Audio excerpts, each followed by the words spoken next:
Hello, you guys. Hello, hello, hello. So, tonight we are going to talk about our children and things that our children are being taught that probably some of you may not even know that they're being taught. So, welcome to tonight's show. I am going to have a few guests join me. You guys know her very, very well. She is Suni. What's up, Um, guys? Jantisha will be joining us shortly, but in the meantime, we are going to just kind of talk about. I think that Suni, myself, and everybody who is kind of in our group, you guys have heard us talk about parents being accountable, parents to start rising up, parents to start paying attention to what your kids are watching, what they're teaching your children in school, and this is not about being on any side of the fence. It's about us teaching our children to be free thinkers. Like, what happened to that? Our children should be given information and they should be able to make decisions based on what they're taught at home, based on their morals and their standards. We should be teaching our children to be free thinkers, not teaching our children to think one specific way. You can't teach a kid that there's only one side of a coin when there's obviously two. So that's what tonight's show is about. Um, I've been looking through a lot of things, and some of you guys have sent me a lot of things, which, first of all, thank you to each and every one of you. You guys know who you are. But it kind of just made me really interested, especially because we've talked about it so much in the past, where we've talked about why are our kids at a point in this day and age where some of them don't, for the most, a big majority are just doing reckless shit. Like, parents are not paying attention to what their kids are doing, what they're watching, what they're learning. And again, I don't think it's even, I'm not blaming parents. I know some parents work multiple jobs, etc. But there are some parents who just don't give a fuck. That's the God honest truth. I'm gonna keep it 100. Like, that's how I see it. What do you think, Suni? Um, I think it's a combination of parents not caring, and I think it's a combination of ignorance. I think a lot of people think what we sit up here and say is conspiracy, and it's like not actually happening. A lot of people can't fathom. So it's a combination of I don't care, and it's a combination of just pure ignorance and laziness. Like, it's to the point where you have to pre-watch what your kids watch. Like, I pre-watch everything they watch. I tend to make them watch documentaries more than anything, and even then, you have to be careful with documentaries because there's a documentary on Netflix, and I forgot the name of it, but it's a kids show. But the first thing they talk about is mating, and they show a sexual act between animals, like full blown getting it on. It's like, why do kids need to see that? Why do you need to why is that the first thing you teach them? This episode in particular was about penguins, and they reference the penguin as a prostitute. Like, they literally called her a prostitute. Now that you bring that up, I'm probably going to pull those clips and do a show about it because it's that simple. Penguins, prostitutes. Kids put those together. My daughter just was talking to me yesterday, and she was like, "Mom, I know how bones grow." And I'm like, "How?" She's like, "Well, there's an egg, and it looks like this, and then there's something that goes in like that, and then bones grow." What does that make you think of?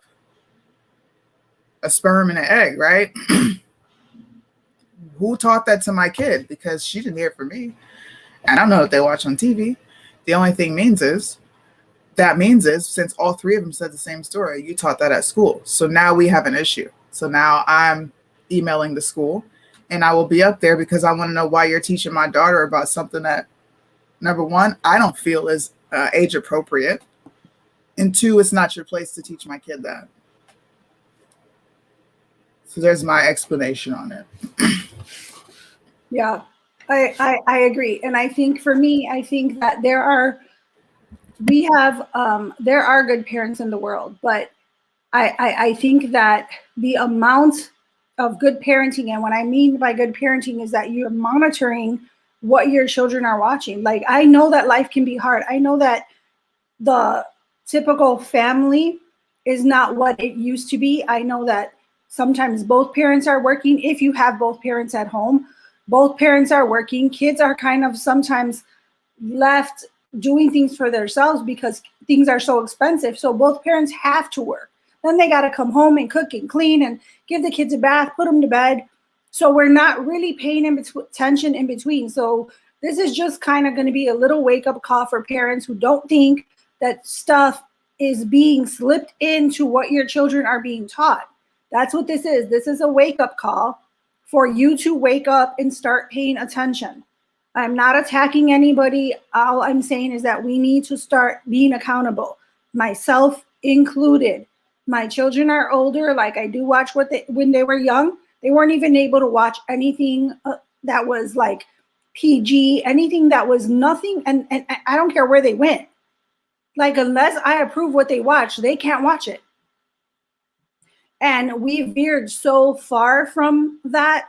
And Suni mentioned that people tend to think like we're conspiracy theorists.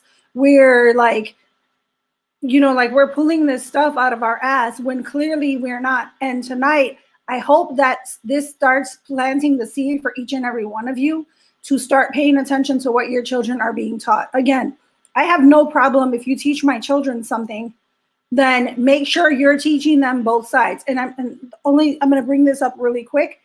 My daughter is a freshman in high school, and right after January 6th, I'm not going to say the word insurrection because I personally don't believe, I believe it's ridiculous. But so right after January 6th,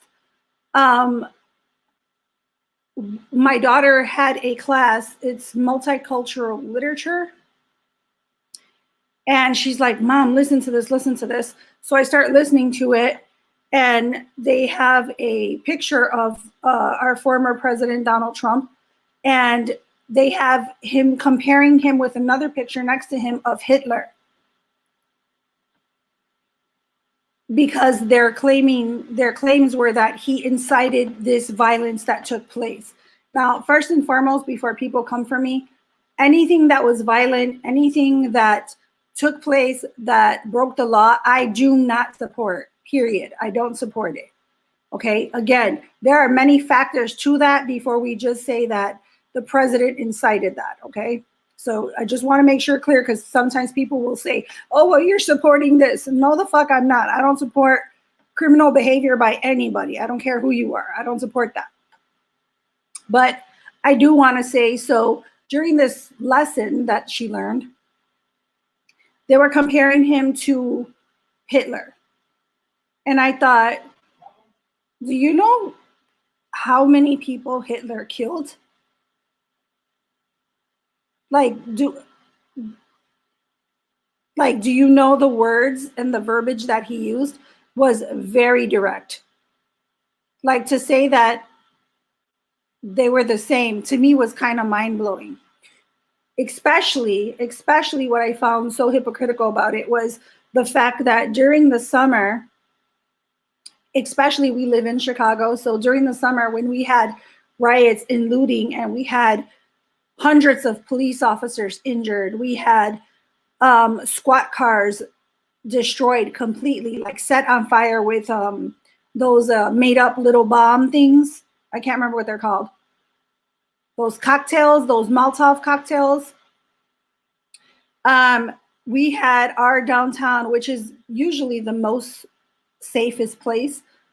We had it torn the fuck apart, like literally.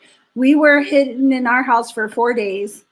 Like, not hidden, but we were locked up in our house for 4 days, worried that people were going to break down our doors because like 5 minutes from us, they were dragging people out of their vehicles live on Facebook because their skin color looked white and beating their ass for no reason, just pulling them out. And that was literally 5 minutes from me. So, but you know what schools did? And I can show you, I got letters stating how, oh, we have to change our curriculum to incorporate all the bad things that they've gone through and etc. And basically, you didn't discuss any of the violence. You didn't show any of the people that were injured, any of the officers that were injured. You didn't show any of that. But now January 6th happened, and now you're comparing the president of the United States to Hitler. That was the most ridiculous shit. Again, if you want to teach my child something about January 6th, stick to the facts. Your opinion is irrelevant. Like, this particular teacher even went in to discuss who they voted for. And the stuff that I heard that day, and I record my daughter, we screen recorded it. It was so far-fetched, it was ridiculous. And again, my daughter has the right to think the way she wants to think. But when you are trying she's a freshman in high school, she can't even vote. But when you're trying to put your political beliefs in their head, that doesn't show me that you're doing, that you're teaching them to be a free thinker. We should be teaching our children to be free thinkers. So that was my point of bringing it up. So for when you say that we're conspiracy theorists, oh, we're just kind of taking this. No, this is actually happening in our schools. It's happening with children of all ages from a very early age. I have a few videos that I'm going to pull up that I'm going to show you guys so that you understand that what we're talking about is very real, and it is happening right under your noses if you are not paying attention. So one of the first videos,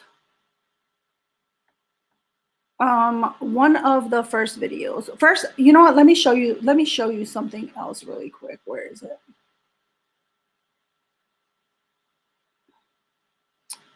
Also, they have books called Children Activists. Where is it? Sorry. I have to pull it up.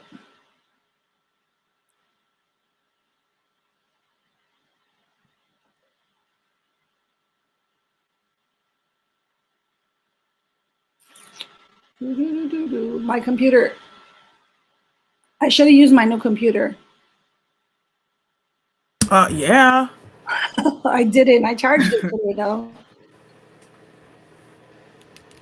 I did charge it today. All right, where are you?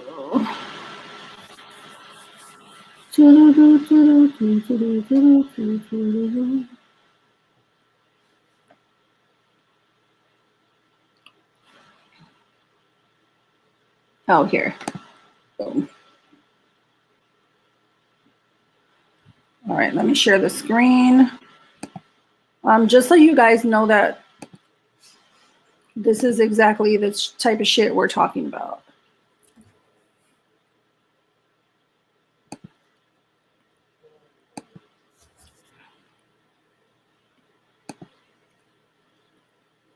So this book right here is one of the many books that were put on display during the month of February for Black History Month.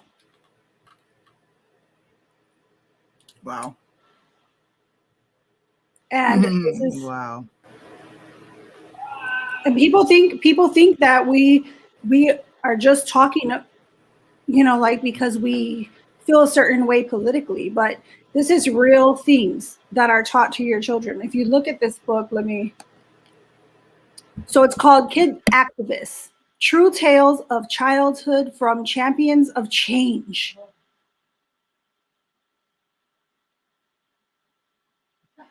It has a kid with a rainbow flag.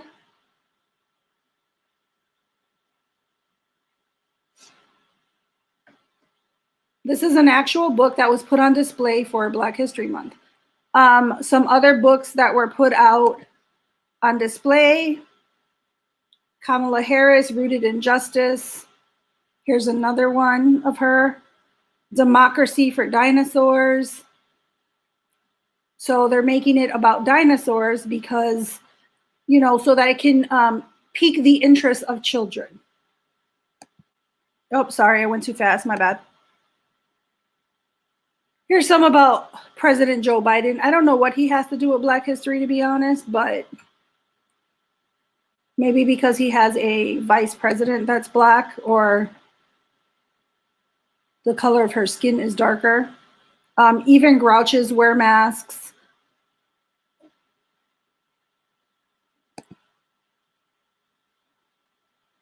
And the people stayed home. Oh, these are different. I'm sorry. I think I went back too far. Oh, yeah. Raising white kids. Bringing up children in a racially unjust America.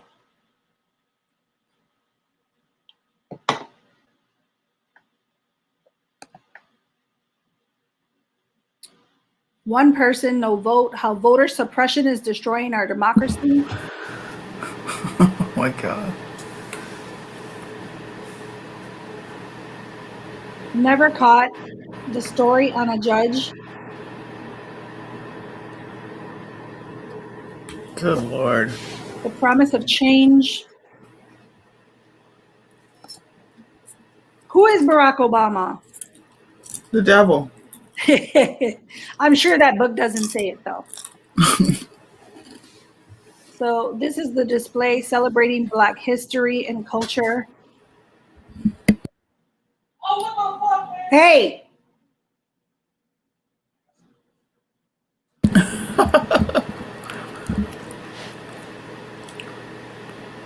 There are some more.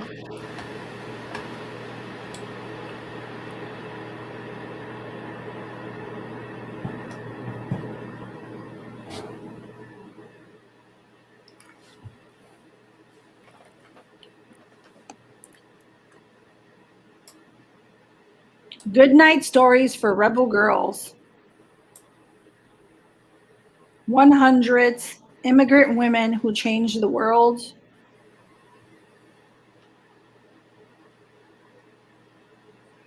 So yeah, so I really found this particular one. Where did we go? Where did we go? This one, kid activist. And you see a little boy with a Rainbow flag. correct. Mm. Or this book, Raising White Kids, Bringing Up Children in a Racially Unjust America. So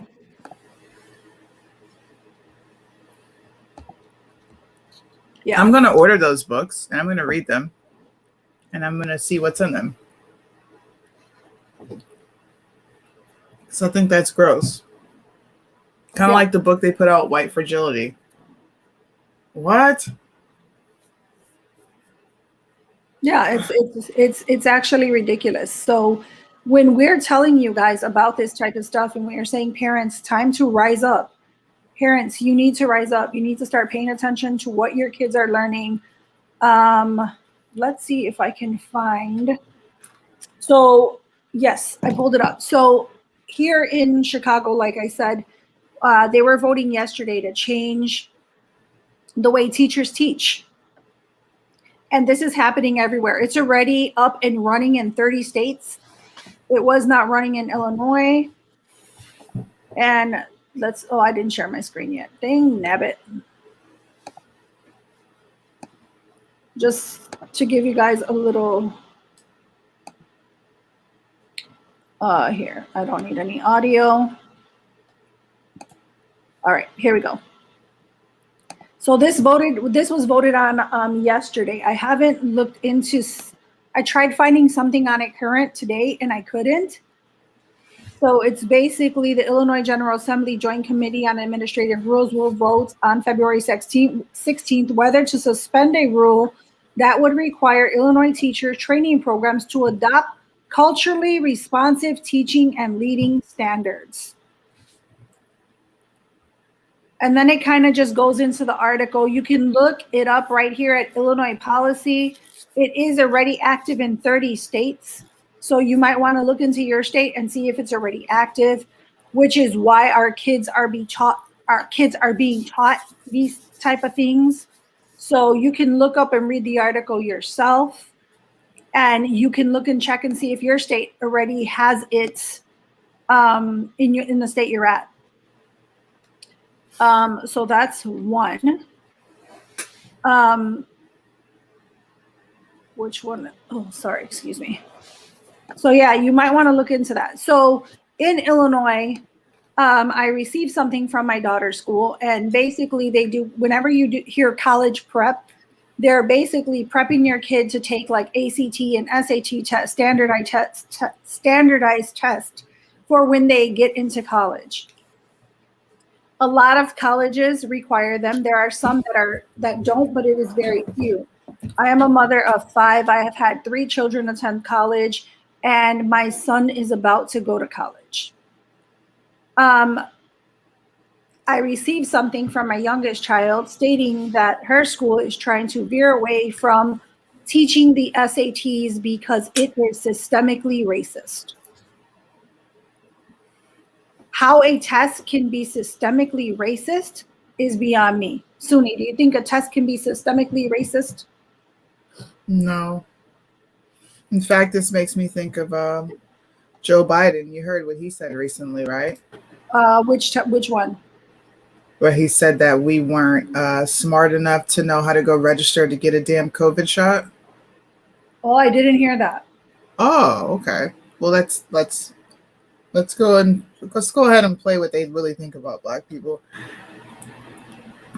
It bothers me. I'm not even gonna lie to you. It really gets under my skin when I look at these policies that they push, like the standards that they're setting for Black children specifically, and it's like, why are you setting the bar so low for us? What is it about? Why aren't Black kids just as good as white kids in these people's eyes? Like, I don't understand it. You talking to me? No, I was talking to John Tisha. Okay. I think it's disrespectful. Period, point blank. What did he say? I'm about to pull it up. I was just talking about it. Oh, okay. Hello, everyone. While Suni pulls that up, let's welcome John Tisha. Yo. Chris is Yeah. over here. Hey. I could hear you now.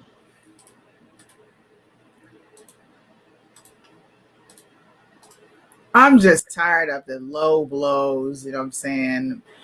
The niggas ain't smart. It's a lot of Black folks out here that got some intelligence, okay? Our brains are clicking. I don't need special treatment for education. Like, god damn. That's crazy. Mute me. Did you just say the N-word? I did. Yeah, and Did I just commit an ultimate sin? Am I going to go to hell? Because For that's it, saying what? N-I-G-G-A, nigga. N-I-G-G. That reminds me of that song. N-I-G-G-A. There's a video, Shelly. All right, let's pull it up. The other portion is a lot of people don't know how to register. Not everybody in the community, in the Hispanic and the African American community, particularly in rural areas that are distant and or inner city districts, know how to use, Pretty much know how everywhere. to get online to determine how to get in line for that COVID vaccination at the Walgreens or at the particular I was like, bruh, why are people quiet? Where is BLM? Where is Al Sharpton?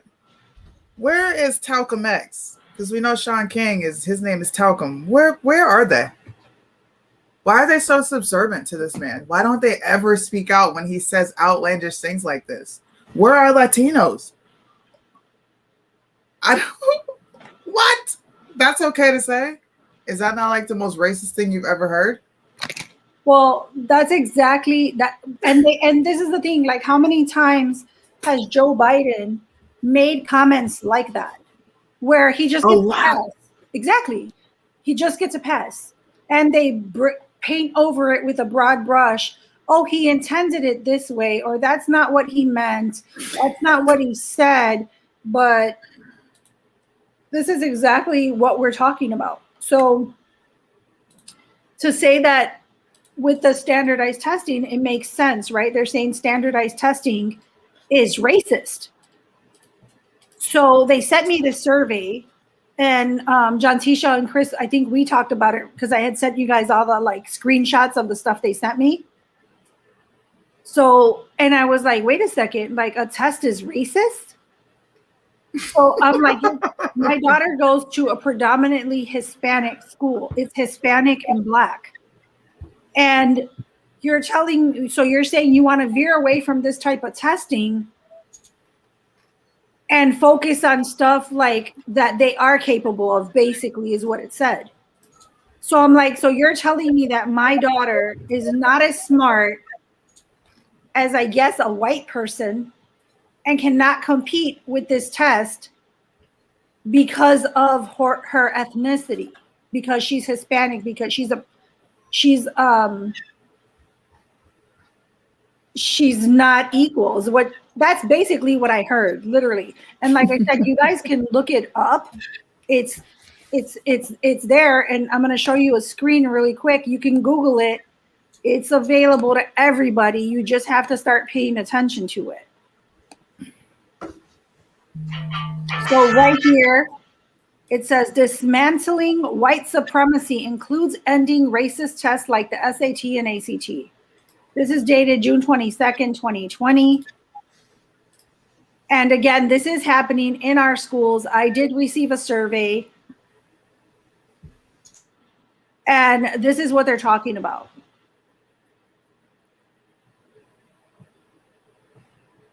So you guys can look it up. It is there. It is there for you to look up. We're not talking, we're not pulling things out of thin air. You should be paying attention to what they are trying to teach your kids. Why are they trying to teach your kids that? Why would you, to me, again, the way that I took that was, you're telling me that my daughter or my Hispanic child, it cannot compete with someone who's white. Well, first of all, that's you got the wrong Hispanic, because first of all, I've had 3 children go to college, and my children did very well on their SAT test. Actually, one of my children almost got a perfect score. So, and she went to a public school. She didn't go to a fancy smancy private school. She went to a public school. Like, it just doesn't make sense. What are your thoughts, John Tisha? She's like, I'm unprepared. Wait, what happened? No, I was about to put some lip gloss on my lips are dry. Anyways, so it's a question. I had a question. Did you guys already talk about Biden saying that minorities didn't know how to get on the internet? No. What? We just talked about that. You guys just talked about that, right? Oh, wait. Yeah. Yeah, she was talking about what he said, that they didn't know how to get in line for the COVID test or some shit. Yeah, and he was talking about they couldn't get on the thing. Anyways, that's been on my mind kind of all day. Which what we're talking about kind of makes me feel like that, like making it seem like minority kids don't have common sense or something. Correct. And yeah, no, I'm not cool with that. And no, I wasn't prepared because we just sat down. No, it's okay. It's okay. I just wanted to get your thoughts on it because we were talking a little bit about that. I also showed the pictures of the books where they had the child activist book. Yeah. About things that they don't even know about right now, which they shouldn't even be talking about, which what they should be talking about, they're talking about equality, and they're talking about, at the end of the day, the basic fundamentals that any parent should be teaching their kids is to believe in themselves, to be kind, to be generous, You know what I mean? All the basic moral, positive fundamentals that we all grew up, well, most of us grew up with, but as adults are trying to teach our kids, like that should be the universal thing of being a good person is what should be taught, not this other stuff. Especially if they want unity, especially if they want things to change. Like, it's not going to change if we keep perpetuating it, period. And it's annoying. I agree 100%. He said bullshit. I was like, I had a cookie in my face. No, your son in the background was like, bullshit. And I was like, yeah, everything she said. Whatever. Oh yeah, that's how you feel? That's how Hey, you feel? Lori, Bullshit? I just looked into that, and it's crazy that colleges are accepting Ebonics. I would love to see how the professors are going to grade the test full of Ebonics, bro. Go ahead. You know who else spoke Ebonics? Joe Biden spoke Ebonics today, and he got fact-checked by CNN.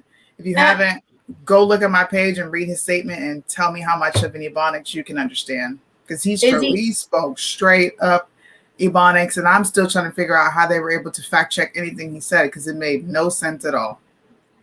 Is Ebonics considered bilingual? Pretty much. Only to African Americans, though. Nobody else can speak Ebonics. That's well, racist. Tell that to the little white and brown kids who grow up in the hood. and their friends are Black Americans, and they all share that language. Tell they're them culture appropriating at that point. They're not allowed to do that. That's culture appropriation. So that's what I've been doing my whole life. Yeah. Unknowingly. Yeah. Because I have, like, I had to really learn how to. Now I for real had a speech impediment. Like there was words I couldn't say, and then like I had to put a lot of work into speaking as proper as I could and writing. And now we're just going to get rid of it, and I could just go back to writing duh, and. Well, I'm gonna show really quick. I'm gonna show this other video that I found. Duh like and that. Right? Duh and. So that was. Looking through all this stuff, like for the last couple of days, I was like, what in the fuck? Like the struggle is real, like for real. And parents, again, I cannot say enough. Start paying attention to what your kids are doing. Start paying attention to what your kids are learning. Start paying attention to what your kids are watching on YouTube. Start paying attention. Like it is time for you to rise up and pay attention. Hey. Yeah, and don't be letting your kids make you feel bad about being a responsible parent either, because we're kind of going through that. Period. And I'm like, I don't know. I almost did that too. Duh end is like your period. I'm about to start using it. Duh end. Hey, duh end. Can you do me a favor? What? No, not Charlie. Can you throw Jonathan Randolph's his comment? Yeah, that's the homie, Jonathan Randolph. That's the blatantly racist. They want to create me a generation of perpetual victims. I gotta put my glasses on because victims by indoctrinating them, and we got this big ass string too. Indoctrinating them into an ideology of failure, mixed with skin color and racism being to blame for lack of success. Yes, and I think that's a big problem since we're talking about kind of taking what you said there, this whole school thing. The test being racist, minorities, brown and black, not being able to know how to get onto internet. There's always excuses for everything. And I think that's really demographically, I think that might come into play in like some of the bigger cities, but that's definitely on colleges. I mean, the way that some of these kids, when they go to college, the shit that they pump into their heads is why we're seeing those effects now. That's not something that's just been going on the last decade. This is stuff that's been going on for we could say quite a while, a good couple decades, but they are teaching people to play the victim. And it's showing because when you start to fail at something and somebody points that out, you either turn around and they're taught to say, well, that's, especially if you're a minority, that's racist, or it's because you're homophobic, or it's because you're xenophobic, or there's always going to be some excuse. It just, instead of people like the kids lost that self responsibility and accountability, and a big part of that, like, that's on the parents. That's on us as parents. If we, they could go to school and they could try to indoctrinate them, but if we ain't if we're not helping them lay that foundation in their life and telling them, hey, it's not because you're black or brown or any of this other shit that they're telling you, like, you can still be successful. And one thing, like, I always give my mom praise for, single mom, 5 kids, had a business. Like, it can be done. My stepmom's Chinese. They're successful. I mean, they work hard. My dad, stepdad, like, they all have good jobs. Like, they work hard for it. And these are things that we're not supposed to be able to do in life. So, and I was never told this because of my skin color that I couldn't be successful. And you know what's crazy? I was just listening to Tom McDonald's If I Was Black. I don't know if you guys have heard it, but basically that whole track is basically what you just said. Like, in order to be black, all of these things, like, if he was like, if I was black, then if I was black, then I would grow up in the hood and something. And basically it was like everything that society has been reiterating to those communities over and over and over and over again. It's basically like saying, like, you're black when you check these boxes. That's when you're black. You're not black if you're not in the hood. You're not black if you're not a rapper talking about drugs and women and guns and clubs and, all that stuff. You're not black if, you don't have all the same opportunities as Like, I'll share it in our group, you guys. But I was listening today, and at first I was like, what is he talking about? And then I had to, like, really listen to what he was saying, and everything that he was saying is like what they have been told over and over, like being reinforced of all of those things that are not true. And you're not black unless these things. And I was like, dang, that's, ooh. I just didn't get a chance to share it with you guys, but no, it is true. You gotta be stupid to be black. You have to be like doing absolutely nothing with your life. You have to have a struggle. You gotta be oppressed. And then you got to somewhat be strong and rise up from the oppression, but you can't go too high, because if you go too high, then you're leaving everybody else behind. So everybody has to be crabs in a bucket. And that's the only way you can be black. And when you're not black and you want to leave and you don't want to go back, people look at you like you're crazy. You ain't black no more. Or you're not black enough. I get told all the time, you're not black enough. You don't understand what it's like to struggle. And it's like, bro, yes, I do. My mother, I grew up on Section 8. I grew up having food stamps back when they were in a booklet and you had to rip them bitches out. I grew up on all that. But I have common sense enough to know that I don't want to live that way. I don't want my kids to live that way. So I'm going to work my ass off to be successful. If that makes me less black, then fine. Exactly. And it sucks because I know we've talked about it before, but it sucks because, like, you're not black enough unless you talk EBonics. You're not black enough unless you struggle every day of your life and you have a baby daddy or baby mama. You're not black enough if you don't represent Black Americans and their causes, even though you don't agree. You're not black enough if you're half and half, but you don't claim, or you don't act black enough, whatever that means. Like, I think that's crazy. That's 100% crazy. Like, if you're mixed, you can't acknowledge the other half of you. Well, that's so silly. There was that. So I'm gonna transition over to the brown part of this, but there was somebody put up that I think it was Kamala Harris or somebody's like, if you're 1% black, then you're black, and you that's how you get treated. And it's like that's the biggest line of bullshit that I've heard, because what they're trying to tell you is that if you're black, even if you're really fair skinned, to hold on to that, and because if anything in your life fails, then you can use that as a crutch to be like, oh, well, it's because I'm 1% black. That's why. They knew it. They knew I was one, even though I look like a white dude, they knew I was 1% black. And that's why my whole life has been this way. And it's BS. And I think that mentality it's that mentality right there, because that's such a small population. It's 13% of the United States. I feel like that's why there's this big push to go towards the brown people. We'll go over here. The brown people, the Hispanic, Latino. The brown, yeah. Because the reality is that we're in some areas the majority or the next largest population. And I'm starting to see that more frequently in the Hispanic Latino community. And it's the playing victim.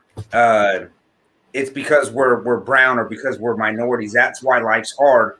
And more often than not, that's probably the farthest from the truth. A lot of it's just personal choices and on individuals and maybe their upbringing, because their parents are pieces of shit and didn't teach them no better. Like, that's really what this shit's coming down to, because they can't say that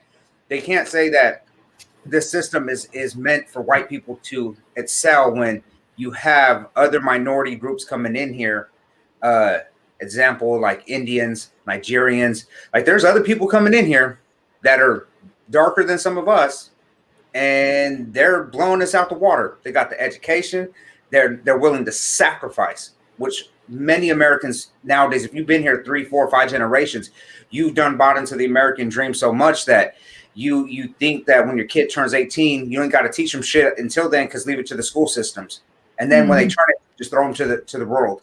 And it's messing us up.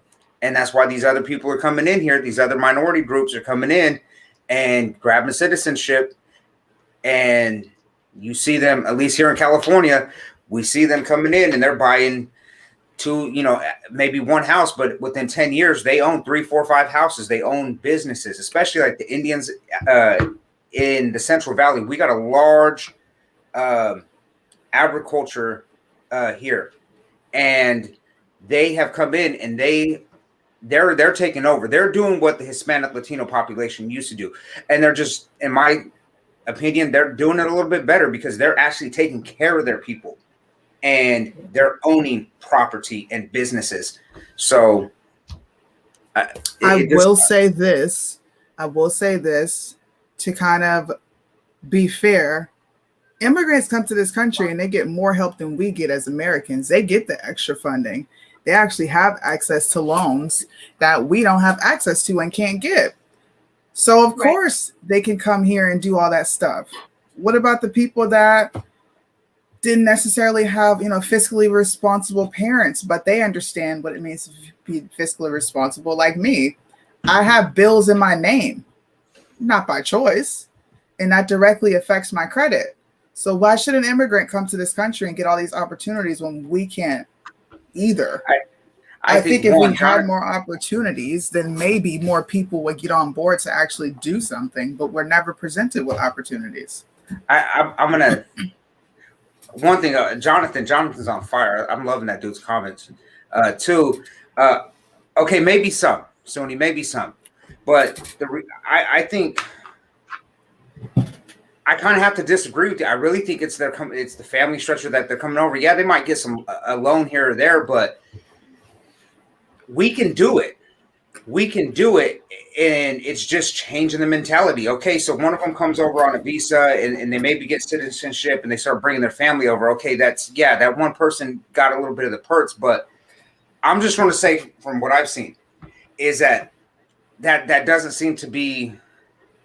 That's maybe a small portion of it. Right. The rest, you're absolutely right. It is a small portion. It's a small portion, but then I'm telling you, I've seen Indian families pile 3, 4, 5 families. I had a friend in school. 5 families in a household, and they each took a room and divvied it up. And you turn around and you look 15 years later, and they own a lot of stuff.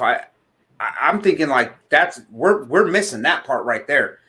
And yeah, family and community. I just dislike because if we start doing that, okay, well, if you come overseas and you get the handouts, then we're pointing the finger at them, just like they're pointing the finger at white privileged people. They're white, so they get the handout. And it's like, is that really what it is? Or maybe they just have a better approach to doing business. I'm in another country, right? And I don't have access to the things that they have access to. I just don't. You come here, and you figure it out. You only get what your government is going to offer you. So the only help that I have here is solely the military. I can't just show up to their country and be like, hey, what's poppin'? I'm here. Give me all them perks. They're going to look at me like I'm crazy. I get you. So okay. We're like the only country that does that shit. That's all I'm saying. We're the only country that does that shit. I'll agree some more with you then, because yes, when you look at it like that, like if you're not making a certain amount of income, you're right. They come over, and especially if you're not documented, just gonna throw that out there. You can. I know some people say no, you can't walk in. No, you can. You get a lot of services, and if you are here and you don't meet a certain household income, then yes, you're right. There are things that you are more easily available to them, but it's a culture thing too. It has to do with work ethic. People have to want to get out and do things, but they have a lot of opportunities. I will say they have a hell of a lot more opportunities than we do, and way more than I have ever had in someone else's country. It's insane how much we give away as a country. Correct. And the rest of us struggle. We struggle and we watch everyone else, climb mountains or get all this or that or whatever, while we're sitting here like, what the hell? Like, yeah, I've been here the whole time and I'm working and I'm putting into the economy, I'm putting into the taxes, I'm putting into all these things, and yet I don't have what they have. Like, how is that possible? Hey, Dean David brought up a good point. So, because I think he's from the area too. You're right. That's another group out here. Stockton's big. They got a big Asian community. So Laos, Cambodians, Filipinos. He's right. They do the same thing too. And I'm really thinking it's cultural, because you look at the Mexican people that are coming here, and the ones that actually, I'm going to say do the right thing, because the ones that I know, they tend to come over here and they do the same thing. They pile into a household. Like I grew up with this guy, Gus, and his dad. They did that when they moved from San Jose to Tracy. They lived 4 families in a household, and now he owns 4 or 5 houses in my old neighborhood. And he told me when my grandparents passed away, he didn't want us to lose a house, so he was like, "Hey man, I'll buy your grandparents' house too." It really, I think, is a cultural thing, because he wants to have everybody on the same neighborhood, and they've all pitched in to build something. So I was just gonna add that component to the conversation, Chris. Was like, I know like hella Mexicans that come here. Hey, me too. No, that's why I was gonna just what you said. Exactly what I was gonna add to it, is that I know hella Mexicans that come to America and they work their ass off. Like, and a lot of them, because they're undocumented, like I know a lot of undocumented workers, they don't get any perks, because you can't get perks if you're not documented, if they don't have some kind of something. So they get like all these little jobs. Like I'm talking about mad ass jobs, 2, 3 jobs, working for whatever, just so they can, and they live like fucking 10, 12 deep. They like share a little space so that they save up and do what they got to do. Like a lot of them do that. Do they pay taxes? Yeah, out of their checks. Undocumented workers pay taxes. Mm-hmm.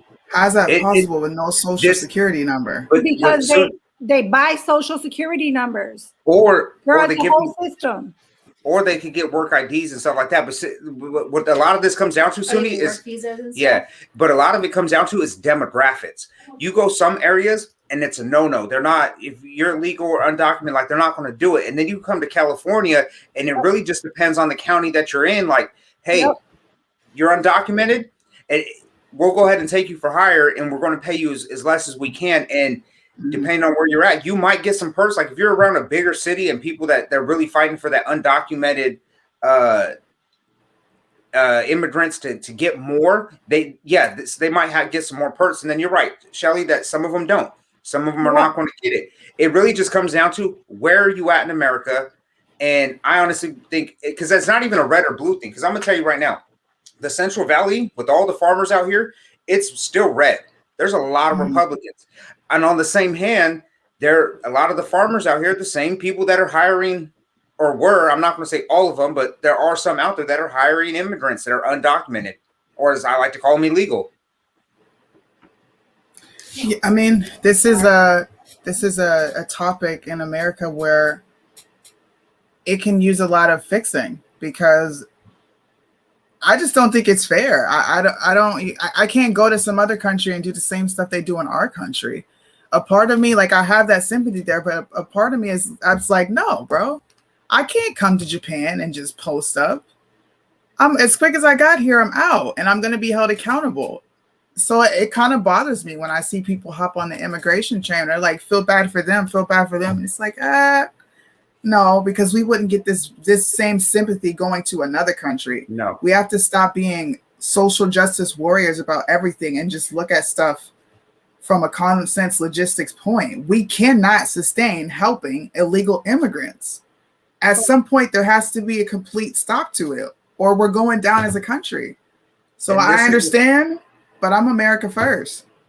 And I agree with you. And this is the stuff that's being, because the subject, what's being forced on our kids. In school. Yeah, in school. And this is something that they're teaching these kids, that they're depending on where you live at in this country, they're telling these kids, like, hey, this is racist. If you think that illegal immigrants coming over don't deserve anything, that's racist. They get the right to vote, and if people aren't letting them vote, it's racist. And they're training them. They're training them to have such a negative thought or mindset. There you go. It's a negative mindset. And if we're not paying attention to our kids, we're going to miss it, because we're just going to miss it. Especially we don't talk to them. I can tell you one thing, like my son surprises the hell out of me sometimes, because he watches us do this stuff, my oldest, and the other ones hear us. He watches us. I talk to him about politics. I ask him questions. So the other day, we don't hide it either. No, and I'm very open about why I believe in what I believe in with him, because I do have conservative values and I want to teach that to him. But what did I ask? Oh, we were watching the other day. It was or when they were doing the impeachment.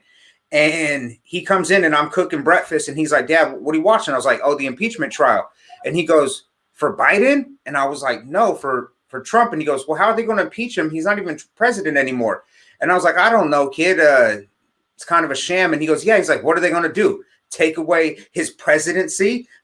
And he runs away to go back upstairs. And I was like, right. I mean, hell, my 14-year-old sees it and thought it was funny.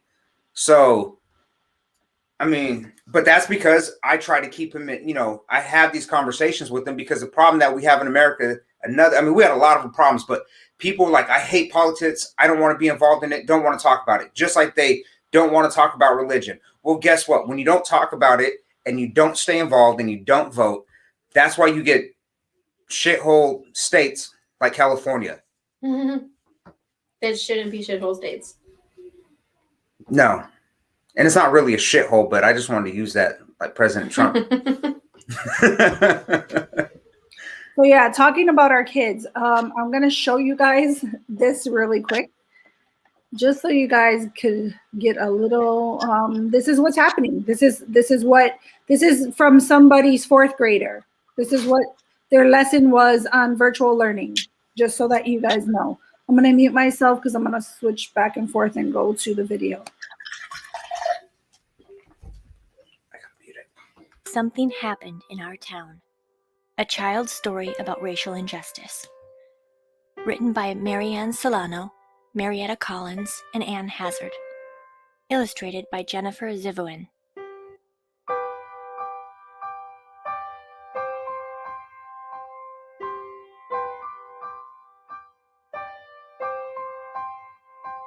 Something bad happened in our town. The news was on the TV, the radio, and the internet.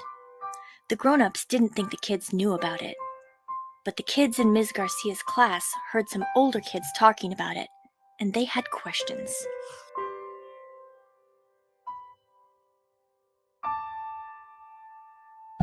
Did you guys see the hashtag under the video, After Black school, Lives Matter? Emma asked her mother, why did the police shoot I'll point that to it man? right now, watch. It was a mistake, said her mother. I feel sad for the man and his family. Yes, the police thought he had a gun, said her father. It wasn't a mistake, said her sister Liz. The cops shot him because he was black. Emma was confused. He's brown, not black, she said.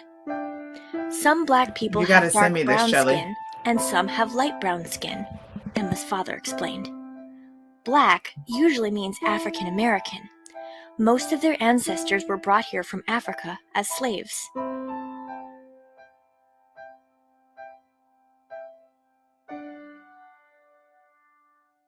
I know what a slave is, said Emma. That's All right, so it's like 7 or 8 minutes. I'm not going to play the whole video. What I will do is I will post it. Actually, John Tisha, can you hear me? Okay. Can you Yeah, I can hear you. Can you do me a favor? Can you share it in the comments? Mm-hmm. In case anybody wants to see it, and then can you because I don't, let me see if I still have it on my phone. You send it to the group, no? Yeah, she did. My my favorite part in there was because he was black. Yeah. Emphasis on the black. Tony, you want it, right? Oh yeah, I got it. Yeah, I'm gonna Okay. do a YouTube show about that. I'm gonna send it to your blank Suni page. I just sent it to you. John Tisha, if you Okay. will post it in the comments, thank you. So this was a virtual, that was a virtual learning for a 4th grader. And you guys can go and you can watch the whole thing if you want. I just wanted to give you like a little glimpse. Thank you, John Tisha. I just, you guys hold on. You guys take over. I got to answer the door for my hubby. Hold on.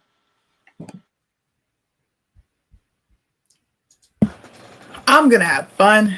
I've had content after content after content thrown at me. Joe Biden's giving me content. Did you know?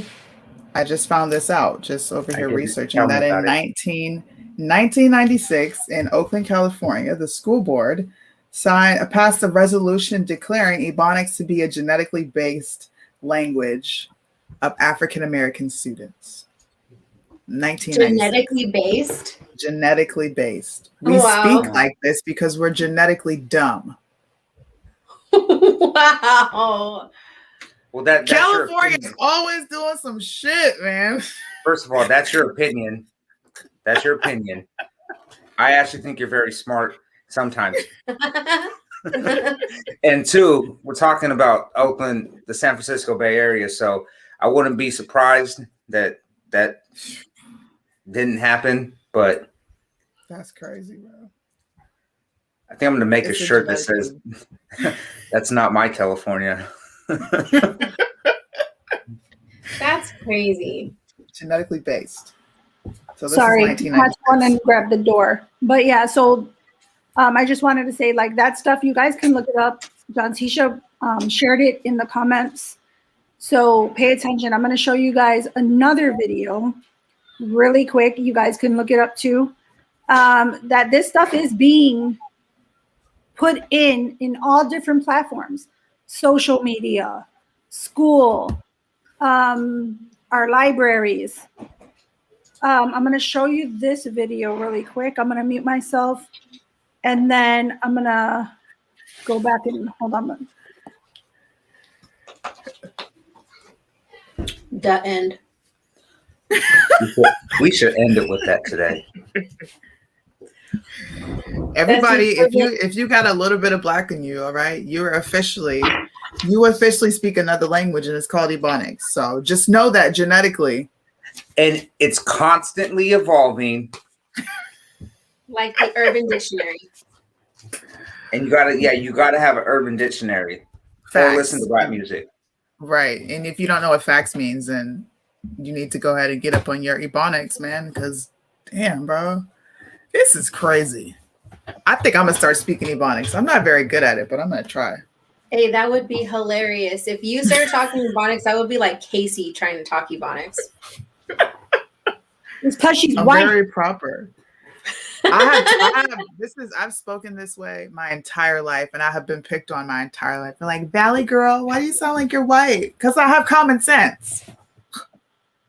All right, I'm gonna play this video for you guys really quick. I'm gonna kind of go back and forth. I'm gonna mute and unmute just so there's some points. I'm not gonna play the entire video.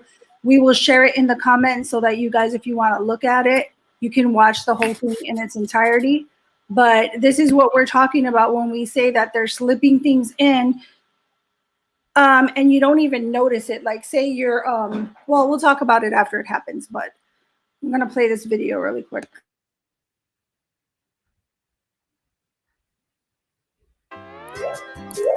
It's some time. What if Batman disappeared? No problem. Like Batman, even I am not scared of anybody. Oh, some. Firstly, if Batman disappeared, Joker would be the happiest villain in town. Secondly, if Batman disappeared, popularity of Batwoman might go up by a notch. Thirdly, if Batman disappeared, the famous Batmobile will only be visible in museums now. Fourthly, All right, I'm going to stop it there because this video is basically what if Batman disappeared. And it's a cartoon and it is on YouTube Kids, just so that you know. So if you have child settings for your children, they will be able to see this video. So it talks about Batman. It goes into talking about Superman. It goes into talking about, I think there's one other character I can't think off the top of my head right now. But so if you're a parent and you're giving your kid like their screen time is what they call it, I guess now, you're giving them their screen time and you're thinking they're watching this little cartoon. What happens if Batman disappears, etc. And you're thinking it's on YouTube Kids, so it's okay. Well, I'm gonna fast forward it to minute 3:30. So if you're a parent and you're home and you're cooking and you're doing other things and you know they're watching just this little video, you're not worried about what else is on there because one, it's on YouTube Kids and it's about Batman. How harmful could that be? I'm gonna show you right now. I gotta go tell my kids to get off YouTube. Hold on. No, really, they're jumping. They're wrestling. They're being boys.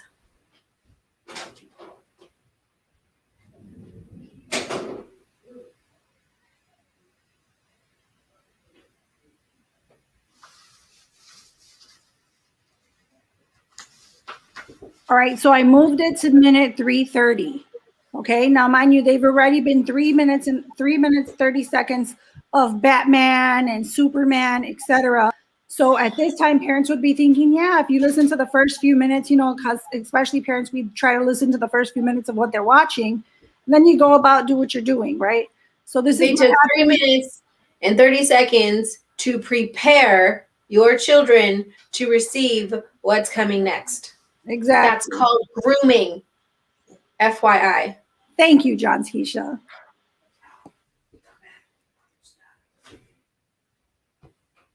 what if Bill Gates disappeared? No problem. I will buy many gates and solve the problem. Oh, some. Firstly, Bill Gates is the third richest person. If Bill Gates disappeared, a highly respected billionaire will be missed by many. Secondly, Bill and Melinda Gates Foundation is the largest private charitable foundation worldwide. If Bill Gates disappeared, philanthropy will take a big hit. Thirdly, Bill Gates co-founded the Giving Pledge. Herein, billionaires pledge at least half of their wealth to philanthropy. If Bill Gates disappeared, this wonderful initiative may die down. Fourthly, Bill Gates is a leader in the climate change fight. If Bill Gates disappeared, climate conservation efforts may take a hit. Fifthly, Bill Gates has funded many startups working in clean energy. If Bill Gates disappeared, fossil fuels might make a comeback. Lastly, if Bill Gates disappeared, Warren Buffett, the famous American investor, will dearly miss his best friend.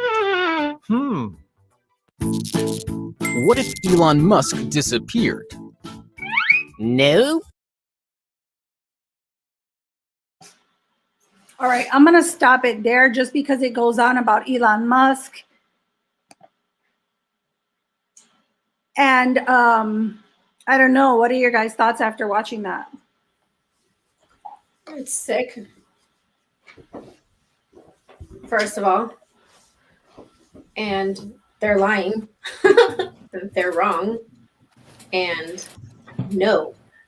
So my first thought was, I'm not. I know the targets for kids overall, but it's crazy with every. And this is how you know. It all depends on what narrative they're trying to spit, because when they have to, when needed, they'll make something racial, and when not, because they got another plan in mind, they'll make it about money or whatever, right? So my first thing was like, okay, so we're holding Bill Gates up as right. I was about to say that he is a god in a sense. Like, this is somebody that if we lose Bill Gates, the world is going to crumble and go to hell. I'm pretty sure he has lots of money. And he's got lots of money, and and because he's got lots of money, he can do all these great things. And then if you don't got a lot of money, you can't do good things. And without him, we need him. They did kind of the same thing with Elon Musk. Yeah, it's to me, it's disgusting. It's but when not suited, like let's just say he was somebody that they didn't like I don't know, Trump. And they'd be like, he's got lots of money, but he's an evil man. Yeah. And they'll change it and they'll make it about how, now it's a black and brown thing. But these are those games they play. It all depends on what story they're trying to sell our kids. How are they trying to indoctrinate them today? And at the most influential ages. Yeah. So that they don't have to work extra hard when they get into high school or college or when they're adults. Might as well get them while they're young. And to be honest with you, I think we were doing pretty good before Bill Gates was here. I mean, I wasn't alive, but the world seemed like it was still spinning. And I think we'll do okay when he's not here.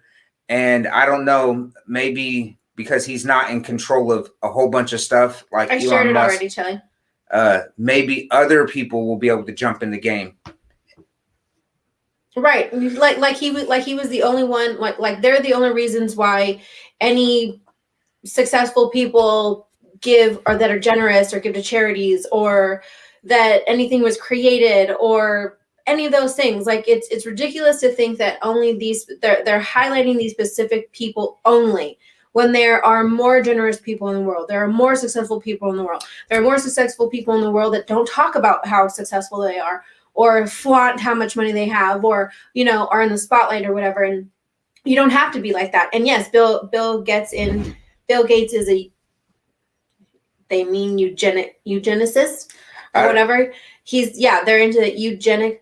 Is that how you say it? I don't know. But you know what I yeah. We're eugenics.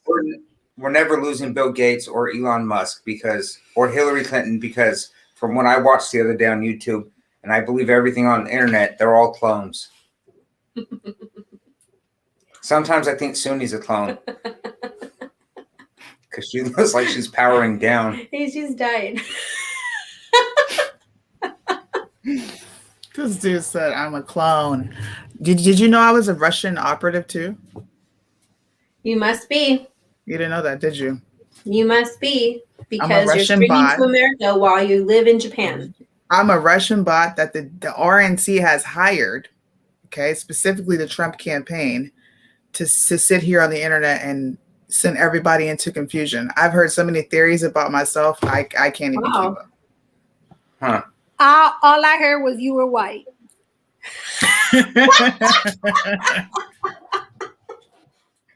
The end. That's it. Yes. Sonia, I sent you that video too, the second one, the Batman one. What? Okay, cool. I sent you both of them. I'm gonna pull up really quick. I'm gonna share the screen and show you guys some shit that I was talking about in regards to what's happening in your schools. This is what's happening. Jamie Porter. Oh my gosh. Fucking McDonald. He actually has a song called Clones. Oops, excuse me. You should listen to it. It's not like, super conspiracy theories or whatever, but if you've been watching some of the things that people have been posting about clones and doing some research and really looking into some of these things, some of those things are along the lines of it. Like, I'll post that in the comments too. I'm just gonna go through these photos like really, really quick. So this is happening in our schools. This is what I'm talking about. They want to talk about diversity, equity, and inclusion. Oh, wrong way. Sorry, went the wrong way.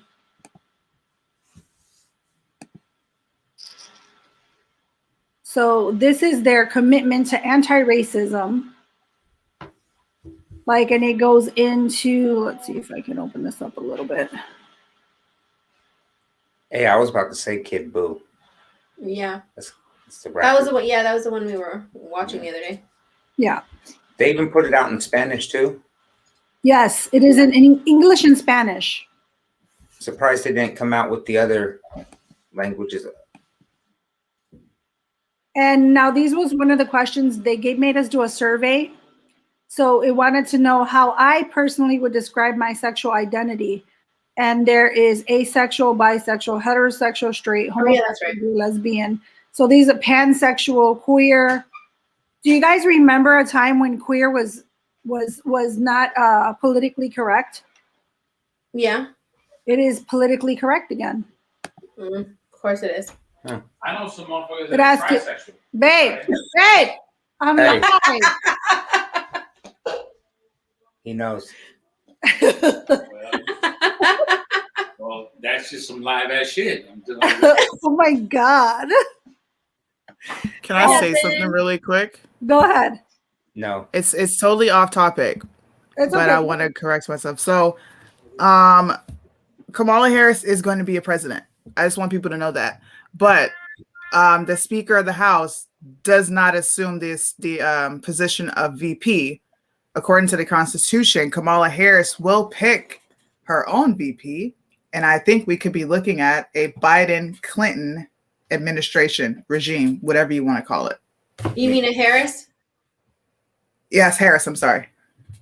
Well, Harris we Clinton. all kind of. Well, I mean, we all kind of knew that that Harris moving into presidency was highly possible, but I didn't see the Clinton part.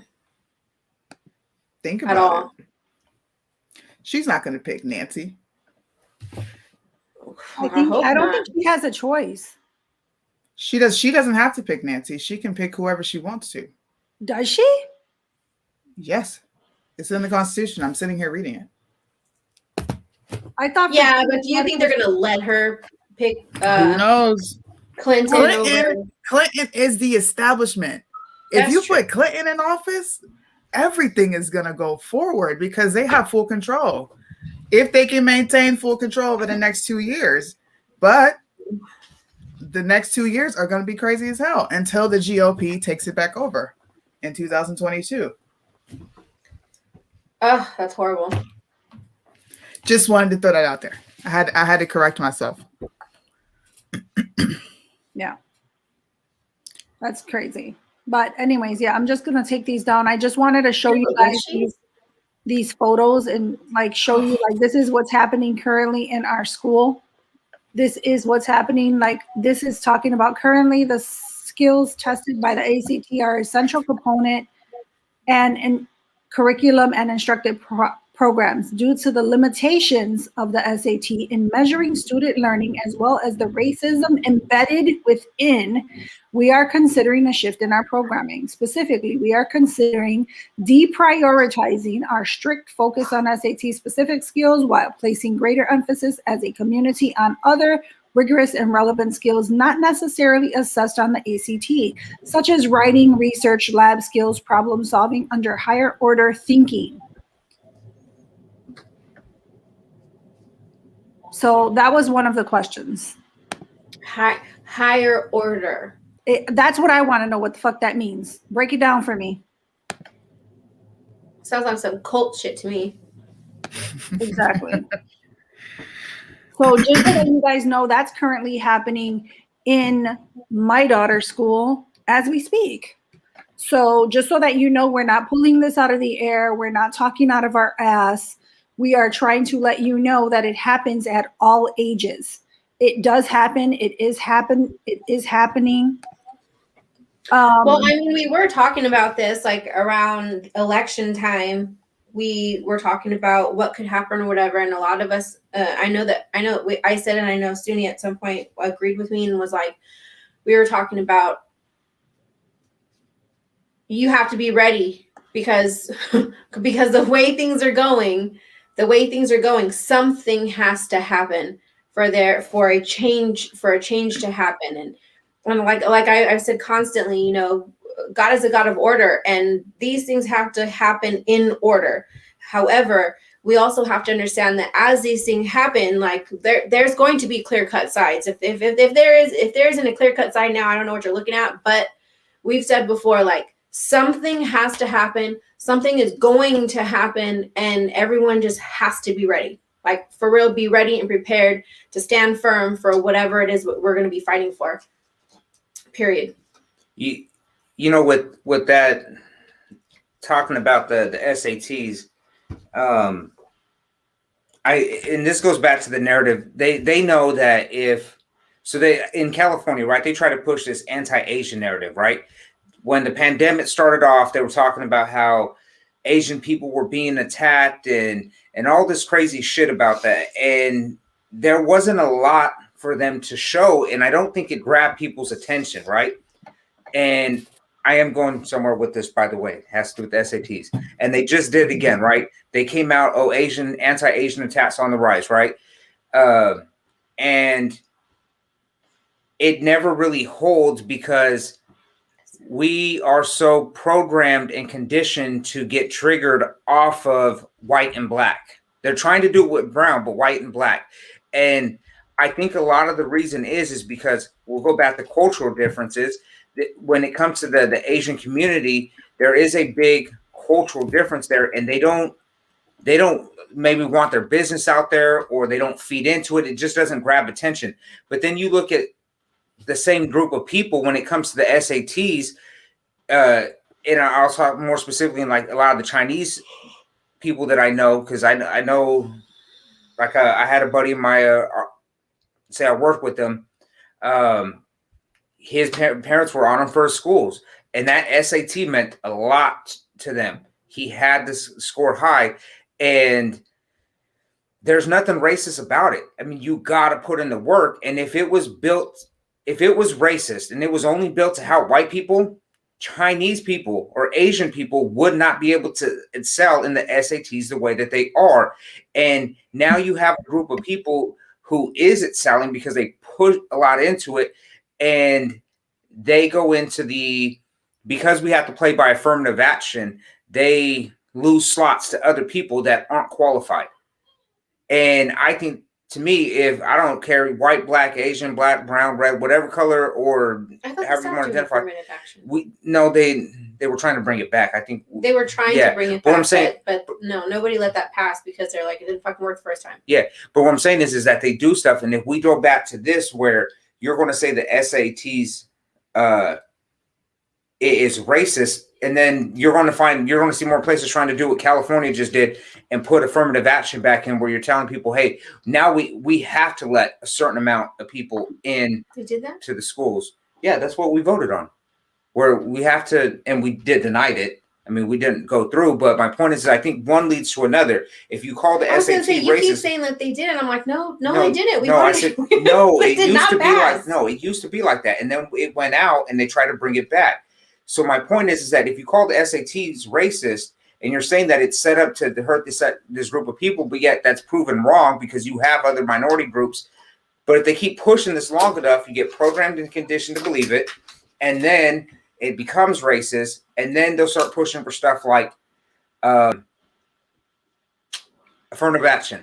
We have to let in a certain percentage of these races or these groups or whatever it is into school, no matter what somebody else does. And that's in itself unequal or unequitable or however they're using it. Yeah, but you can't keep calling it affirmative action when that's not what it is. What is it then in the schools when they did that?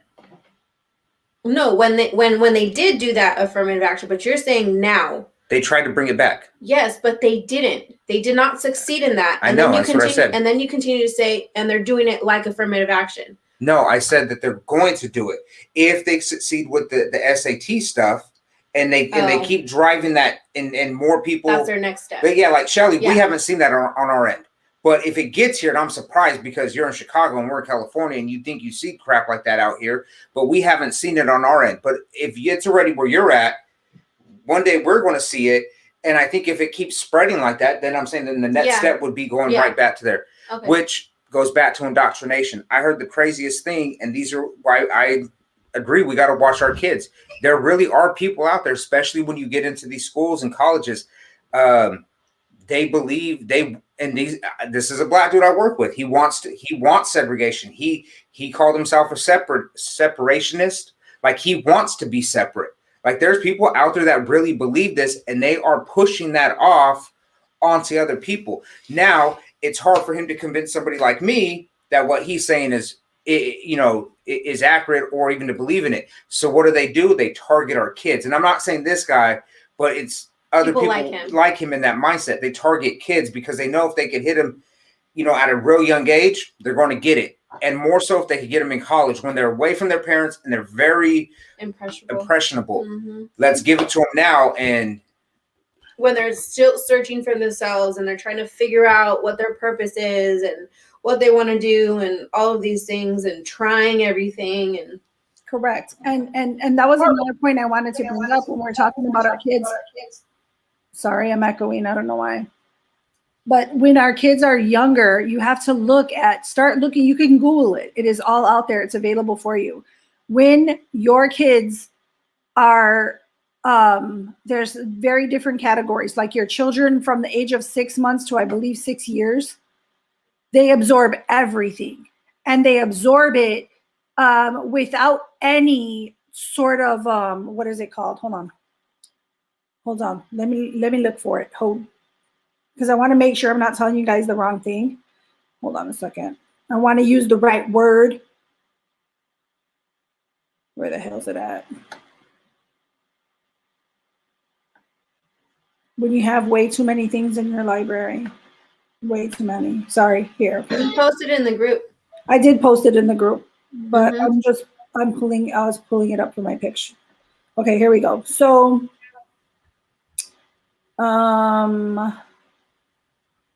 where is it?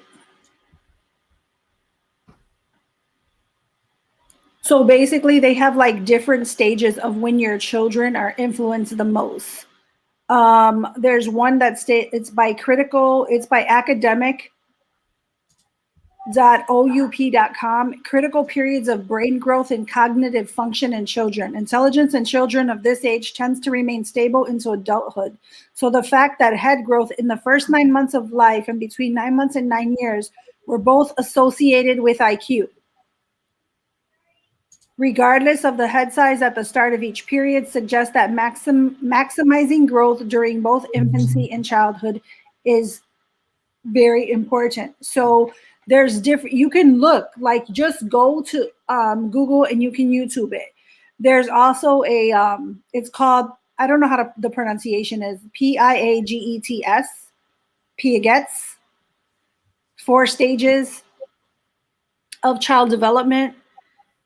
So sensor motor skills between birth and 8 to 24 months old, that's their objective performance. They're pre-optional at between 2 and 7, symbolic thought, concrete operational between 7 and 11, it's their operational thought. Formal operation is adolescence to adulthood, which is abstract concepts. So they actually have done studies on these, like by age group, when children are influenced the most. Like whether it's by their parents, when they're in school, and just think about it. Our kids are in school. Hi, Jerome, how are you? They will set us back 60 years. Yeah, you damn right. I agree with that 100%. But so when our kids are influenced the most, and if you think about it, our kids are in school 8 hours a day. Is it 7? Well, wait, my kids go to school from 8 to 3. Well, depending on your kids. Yeah, if it's like high school, it's almost like a whole work day, but I have elementary and high school, so yeah. Well, even when my granddaughter's she starts at 7:50 and she doesn't get out to 3:30. Oh yeah, no. So yeah. My kids start at 9. They start at 9 and they get out at 3:10. My granddaughter starts at 7. I'm like, oh hell no, you're not going to that school. Yeah, my granddaughter starts at 7:50 and she gets out at 3:30. And then Oh my gosh. my daughter she just finished 8th grade, but she was the same way. And then my son is in school from 8 a.m. to 3 p.m. Yeah. So our kids are in school for all these hours, and you're with teachers who I showed you guys early in the video. They're trying to pass these laws so that teachers have to teach a certain way and have to be inclusive and all this other stuff, like this type of indoctrination type.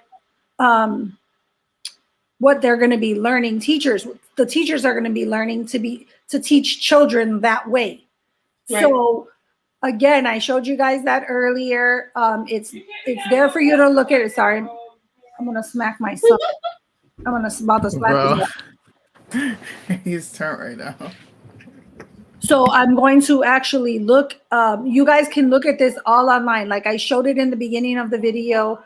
It's all there available to you. They're trying to slowly sneak this shit into your kids' stuff. And the thing is like in this day and age, like you're very lucky. Like if you're able to be at home, like if one parent is at home with the children and one parent is at work, then you're very, very, I know I saw it.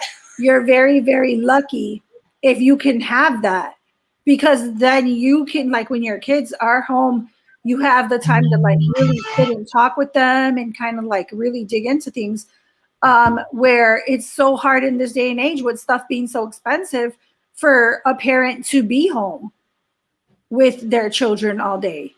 So then by the time you get home, the hustle and bustle, picking up the kids, getting homework done, cooking, cleaning your house, whatever, tending to your pets, whatever else should you do in between the time you get home from work, and give them their bath and put them to bed and stuff. Like think of the window, that hour, those hours of when you have your kids at home, as opposed to how long their teachers have them. Right. And a lot of times we're focusing on so many things, getting the homework done, making sure this is done, or the house chores, or whatever else kind of things people have going on, that when the teachers are teaching them for these long periods throughout the day. So you have to pay attention to what your kids are learning. Like that is the whole point of this video. We are not conspiracy theorists. We are all moms. We are all parents. We all have very different lives and we're all very busy throughout our day. But we are not making excuses, and we are doing what we need to do as parents. I know Suni watches everything before her kids watch it. So, and she talks to her kids. She finds out what they're learning in school. John Tisha is a hands-on mom. And she makes sure her and her husband, and I'm sure Suni's husband as well, they just like us. We look through our kids' stuff. We know what our kids are being taught. We know what's what. So we need to pay attention, especially during those critical times when kids are very open to suggestion. Because what happens when you plant a seed? What happens when you continue to water it?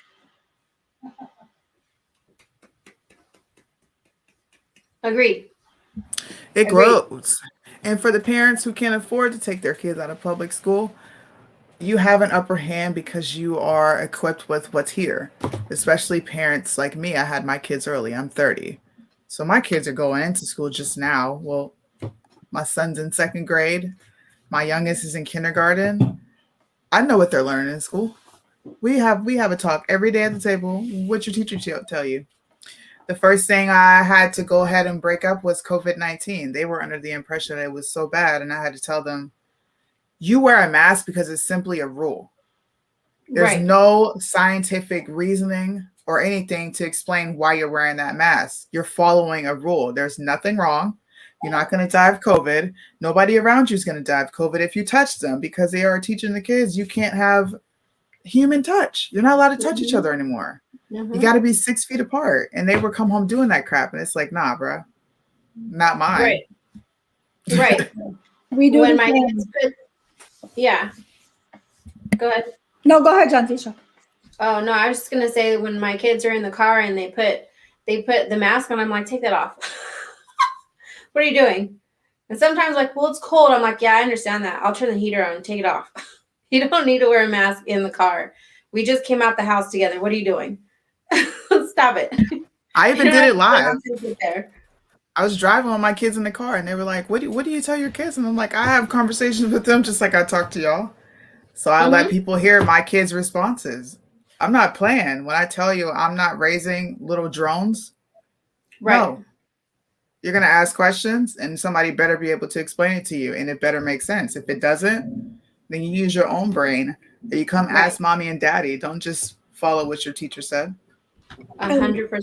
And for me, that's the key, is like every day when my kids were in school, I mean, they've been learning now for almost a year online, but every day when I pick up my kids or my husband picks up my kids, like we're always asking them like, hey, what are you guys talking about? What are you guys learning? Like I always tell my kids, like, if you have any questions or things don't sound right, especially because of what we teach them at home, right? We're teaching them to be free thinkers. We're teaching them to gather all the facts, because that's what you should be doing. You should be gathering all the facts and then making a decision based on your moral compass. And usually that's instilled at home. Like their moral compass is usually instilled by their at home. And I know everybody doesn't have that. I understand that. But when we're raising children, it should not be for the kids who don't have a parent like Suni and her husband, or John Tisha and Chris, or myself and my husband, those kids that have parents that don't give a shit. What do you think those kids are going to learn with all this bullshit that we showed you just tonight in this video? Because they have nothing to counterbalance that. Right. So that's why I'm saying that it should not be taught in schools. Let's stick to fucking teaching our kids about things that they are going to need to be good adults. That they are going to be, let's teach them about math. Let's go back to the basics. Like, that's what I'm saying. Like, you teach them the educational part, and I'll teach them the moral and God part. Life. Right. Like, if we can't have God in our schools, and again, I know there's some people who don't believe in God, and that's a personal choice. But I'm thinking if, okay, that was the reason why they got rid of God, because there are people that don't believe in God. So if we don't have God in school, we shouldn't have none of this other bullshit in school, period. That's just kind of where I sit with it. I want to jump in because I think it was Jonathan that put it up. The whole changing the curriculum. Yeah. I 100% with that dream, because California is good for that. They change our curriculum. They don't say nothing. They don't say nothing, or it just kind of happens. This is the new thing. Grapevine. And I do think we should vote on it. I don't think that and this is what I wish more people would understand that the more power you give the government, whether it be the state or federal, the more dumb decisions they're going to make, because it's not your decisions, and it's going to be one crazy radical person that thinks that, okay, now we're going to do Common Core. Like, what the hell's Common Core, and why are my kids doing retarded math? Like, they should just learn old school like we did, like 3 times 3 is 9, not 3 and then another 3 and a couple dots, and if you move this around and put this over there, then it equals 9 maybe. And it's just dumb things that they're going through. Like, I agree with you. We should be I was on her. Oh. We should be voting. I think they should bring it to us anytime they make any changes. They want to change something in the Constitution, go to people. It should be on our ballot. Like these Republican or Democrat, anytime you want to change something, it should go to a vote. And we should be voting on it. Yes, we want to, do Common Core. No, we want smart ways of doing things to go back to the old way of doing math or whatever it is. Like, things like that. And I meant to put that in the private chat. And now I can't delete it. That's hilarious. Oh damn! Hey, What happened? She busted him out. I apologize. That's my EBonics. That word means dumb. Where I come from. No, I was saying it because you know how people like exactly. Yeah, I meant to joke. It's not PC. I laughed when it was said, but then I meant to put it in the private chat, and I thought it's all good. She sent on accident. It's all good. I'm telling you right now, like nowadays, this is where when people are like, oh, I wish it could be the 70s again. Like, I understand why some people feel the way they do now. Because I'm like, I wish we could go back to the 90s where you could just say whatever you want. You said the word gay, and it had many different meanings depending on how you were talking or most what you people were. Knew what that was. And I had gay friends, and even they would be like, that shit's gay, yo. And I'm like, I mean, it was not, it just, people weren't sensitive. The music was different. I mean, there's so much. And it's like, right, because right now it's dumb. I didn't see a gay person until 2006, 2005. I'd never been around anybody gay. I didn't know anybody gay. And when I got around it, it was a huge culture shock for me. I was like, I don't want to play basketball anymore. I have to play with gay girls. And it wasn't because I'm homophobic. I've just never been around it. In Erie, if you tell somebody you're gay, they deal with that real quick. You're not coming out and saying you're gay there. Like, it wasn't cool. It wasn't something that people did. So I think it's different. West Coast is more accepting of things. I grew up Erie, Pennsylvania. That shit was not acceptable. And if they saw anybody acting flamboyant, I know, like my dad and my uncles and the men that were around, they call that shit out. But is it? And I'm not saying there's nothing wrong. Like, I really don't care. But I'm not talking gay or lesbian, right? But the things that happen here, like specifically in our state, whether it's the education or some of the laws that they pass, is it acceptable? I think a lot of us know it's not. But the problem here is that we got a whole bunch of people flooding into LA to want to be rappers and movie stars and wind up not doing shit with their lives because not everybody makes it. And a lot of them are liberal, and we get them flooded into state. Like, not everything, we don't agree with everything. And like I said, a lot of it is you got these politicians, they just pump out whatever they want. And because people don't stay informed and I'm gonna put out a lot of people here, they're just not educated enough to understand some of the things that these people are saying. And so that, or they just don't go vote. I mean, it's a whole bunch of stuff, but we don't agree. There's a lot of people I know that don't agree with everything that's going on in California, but we don't always get a choice. And I get that 100%. Your bigger like metros completely cancel any raw or conservative view out. Mm-hmm. I feel for California because it's not the entire state. So when I say California, I'm talking about LA. I'm talking about Hollywood, all the big parts. Yeah, they just do ridiculous things. Well, and it's like that is the influences. That is the big influences on our kids, is those areas, because that eventually makes its way to Sacramento, and then Sacramento enforces it on the rest of the state, and it's hurting us because they have taken our voice away. They've taken our power to make decisions because we should be going to vote for this stuff. Just like the stuff that these kids see on TV, they want to change. They play with the ratings. Like, you'll have like you'll have MA 17 plus, or 14, but like that. Like, you look at the 80s and 90s, like what was acceptable to be on TV. Like, it could be like a PG-13 movie now might have been like rated R, and that was like rated R pushing it. Now it's like, oh, it's PG-13. It's cool. Like, no, you wouldn't have seen that. And what's PG now, I mean, you're talking that parent innuendos that parents who take their kids can catch But the kids are still listening to it, and so that's still something that is subliminally like SpongeBob. SpongeBob is not a cartoon for children. SpongeBob is not a kid cartoon at all. And that's what I'm saying. But look at how they've done the rating system, and when did that ever go to a vote for us? You let these people are making these calls, and then you got the government who's backing it up, going, "Oh yeah, we're good. We're going to go ahead and lower the rating over here, and we're going to make this,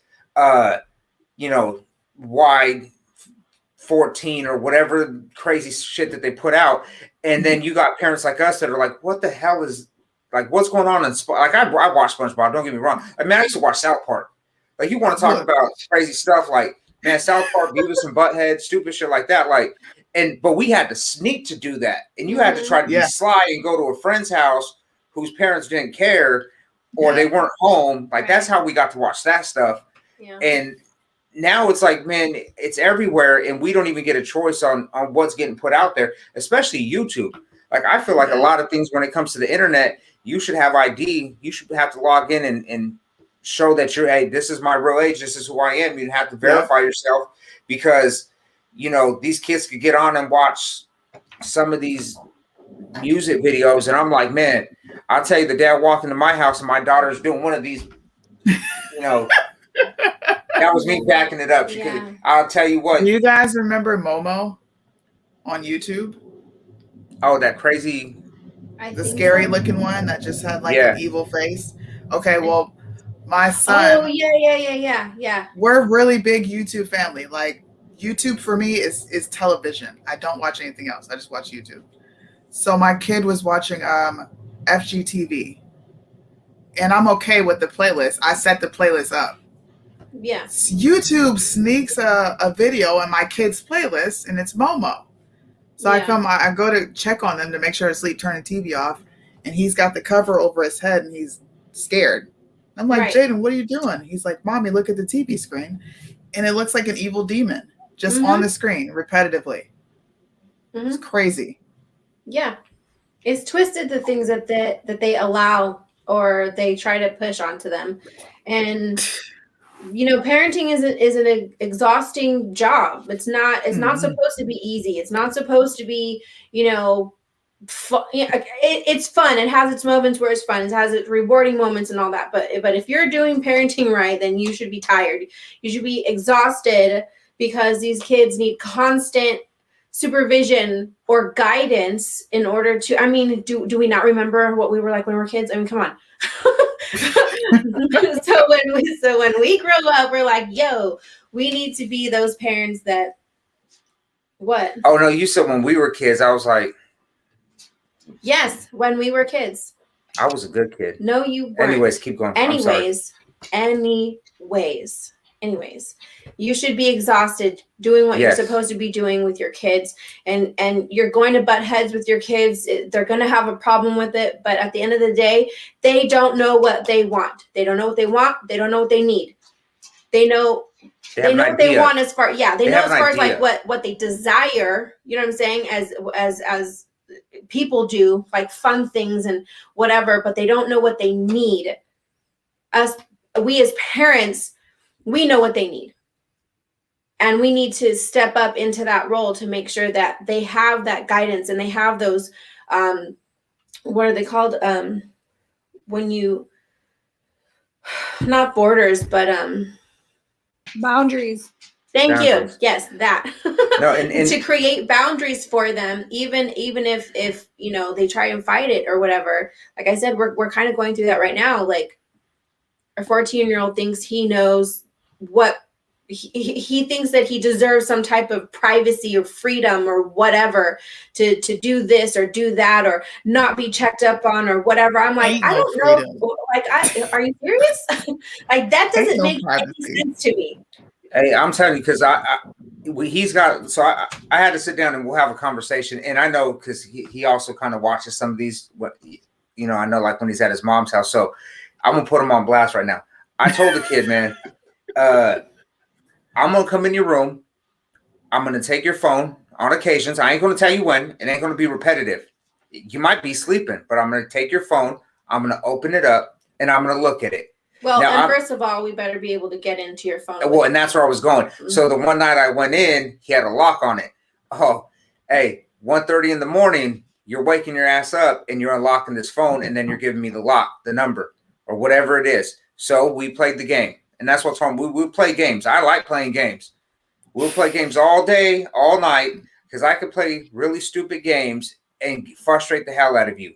Like, I mean, and I'm not one, like, I don't really like to spank my kids. I'm not going to say I haven't had to, because I do believe sometimes you have, not all kids learn the same. But I like to play stupid games. You don't want to pick up the books, or you want to take 30 minutes. You got 20 books, but only pick up 2. Well, those 2 that are on the shelf are going on the floor. You can ask her. And we'll just play the game all night until you start doing what you're supposed to do. Do the right thing. Him, hey, wake him up, take the phone, look at it. Seen some messages that were questionable. Hey, check this out. 1, you don't want me to see something and you know it's inappropriate, delete it. Because I'm telling you, you're going to get yourself and somebody else in trouble. 2, tell your friend not to be sending this stuff, because the way this came off, I'm probably going to go talk to his dad or his mom or whoever's there, because it didn't come off right. It sounded really, really rough. And he was like, oh, okay. And I was like, I don't want to see it. And I do. Hey, let me see your phone. And those random checks. And I'm talking, we could be driving or whatever it is. It could be first thing in the morning.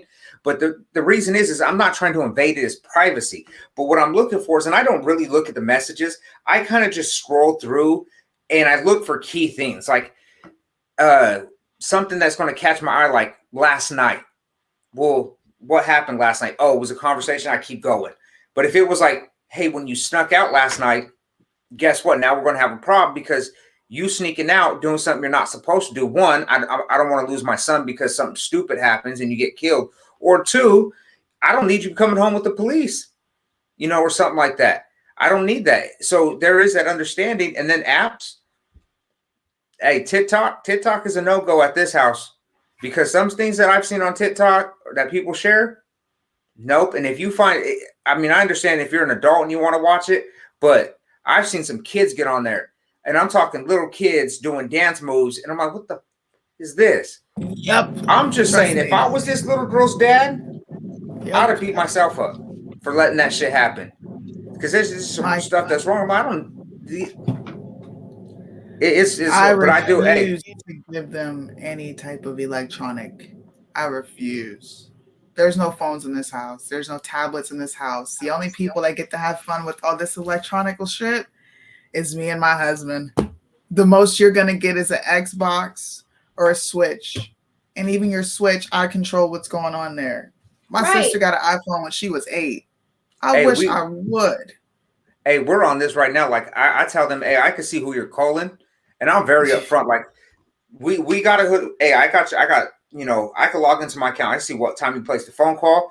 I can see what time you placed a text message. And I am going to check, because that's how I know somebody was texting at 12:30 at night. Mm-hmm. And that's why these things happen.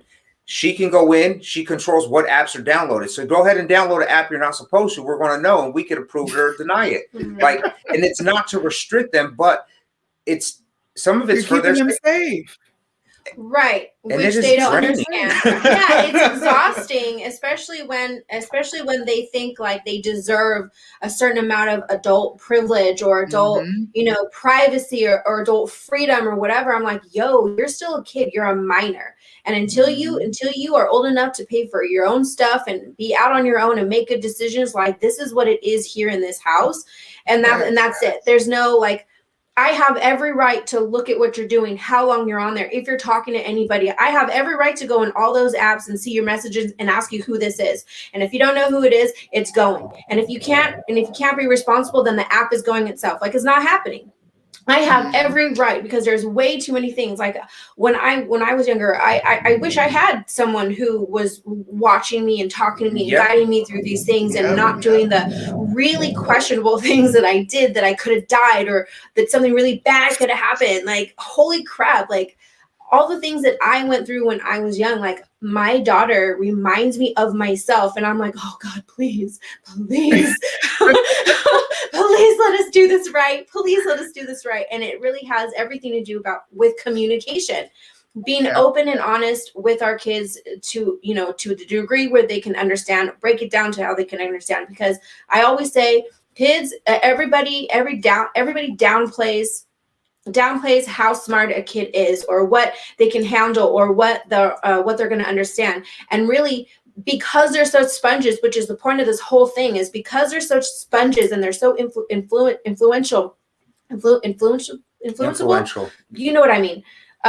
They take all of those things in, and they're constantly watching us. They're learning from us because we are their direct examples. We are their direct examples. Their teachers, their friends, the things that they watch, the things that they listen to, the feelings that they begin to feel when they're watching something and it moves them in a certain way. Like, all of these things create marks within them, in their minds and their hearts, and that starts to mold their perspective, how they see things.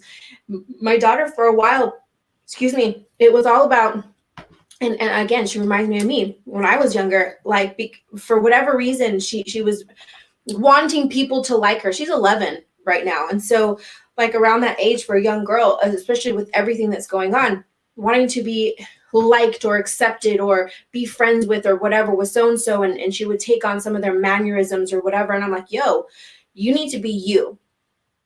You need to be you, and that's it. You don't need to be trying to go, you know, be liked by this person or accepted this person. Everybody doesn't have to accept you. You need to accept yourself as is. And then I would ask, I'm like, am I not giving you enough? Like, am I not spending enough time with you? Or am I not listening to you enough? We're not, as parents, are we not hanging out with you guys enough? Like, you guys let us know what we're missing so that we can fix that, so that you're not looking for it for somewhere else, because that's what happens. And it's so important with everything going on, with all the craziness, with all, you know, human trafficking, with kids feeling like they're lost and alone and nobody understands them, and running away, or trying to find connection with people that are probably not good for them. All of those things. Like, being a parent is a full-time job. Even when you're tired, even when the other parent's there, it's still a full-time job.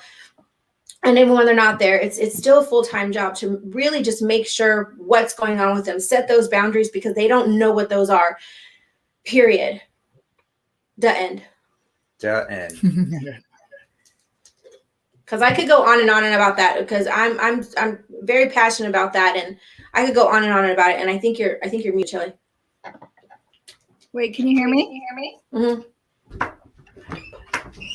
So yeah, no, I agree with everything. I don't know why I'm echoing. I hear it now. That's John Tisha. You got to mute. Can you guys hear me? Okay, I don't hear the echo anymore.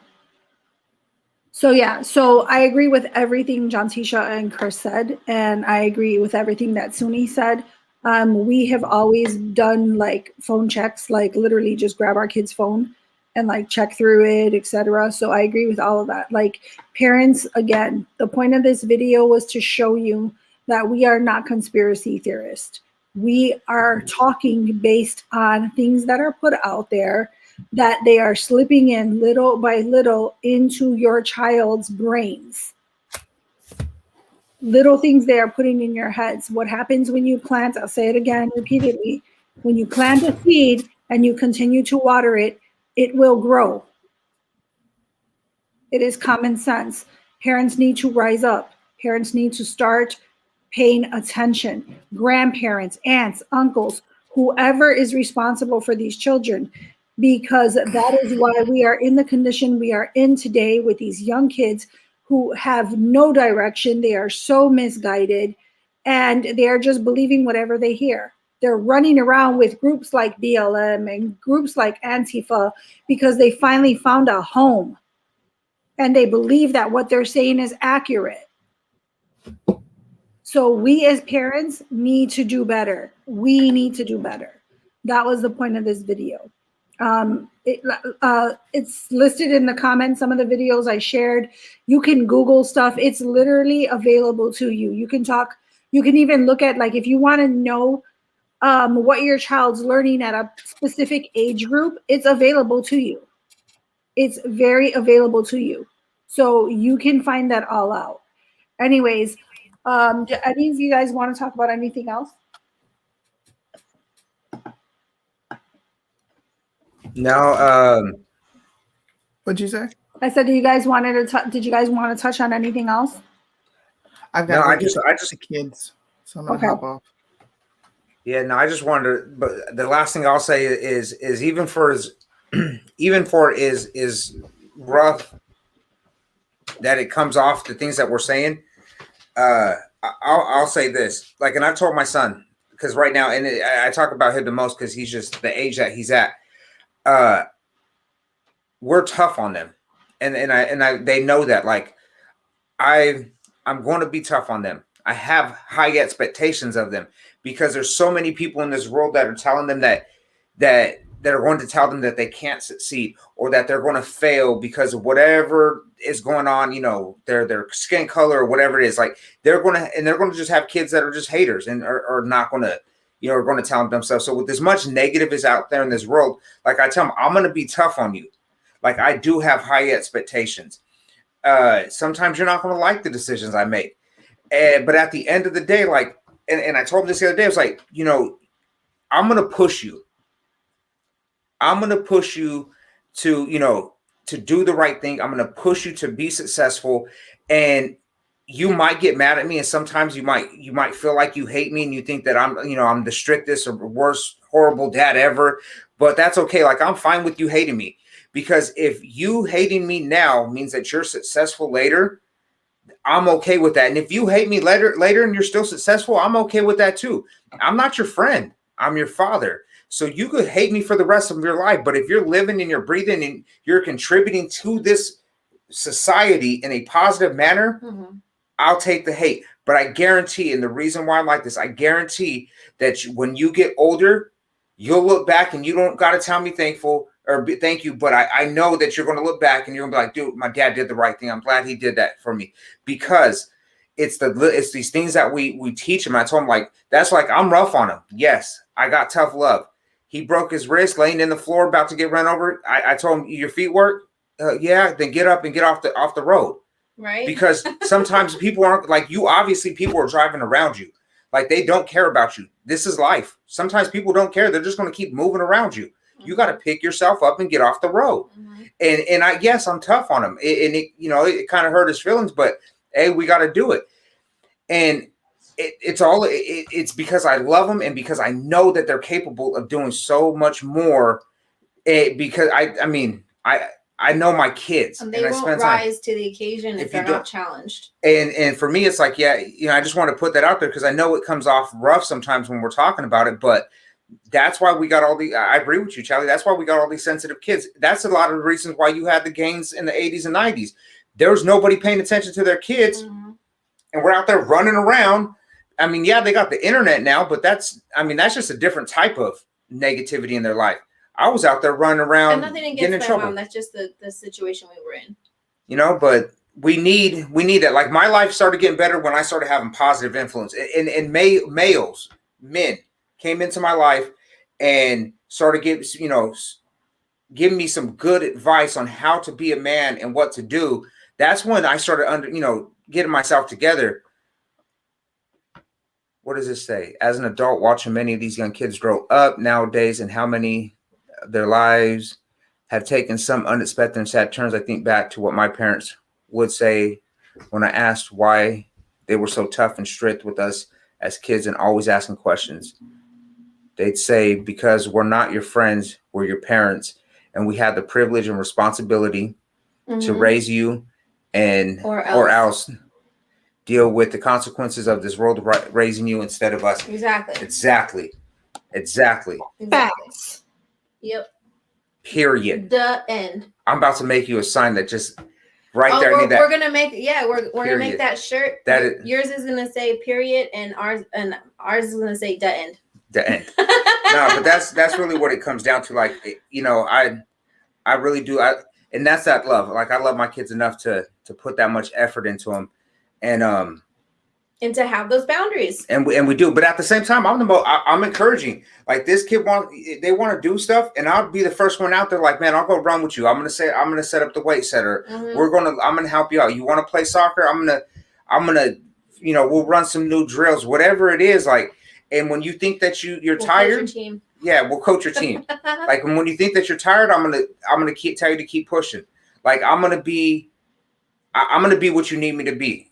But at all times, I'm gonna be dad. But when you need a motivational speaker, I'm gonna speak some words into you, and I'm gonna get you juice so you can go do your thing. But that's what more people got to do. They got to take that. Like when you come home, don't get me wrong. Sometimes you got to decompress. And you kind of, the moment before. Balance. But you know what? Rhythm. We chose to have these kids. Mm-hmm. We did. And even if you didn't make that choice to have them and it just kind of happened, like our fourth one, they're still here. They're your responsibility.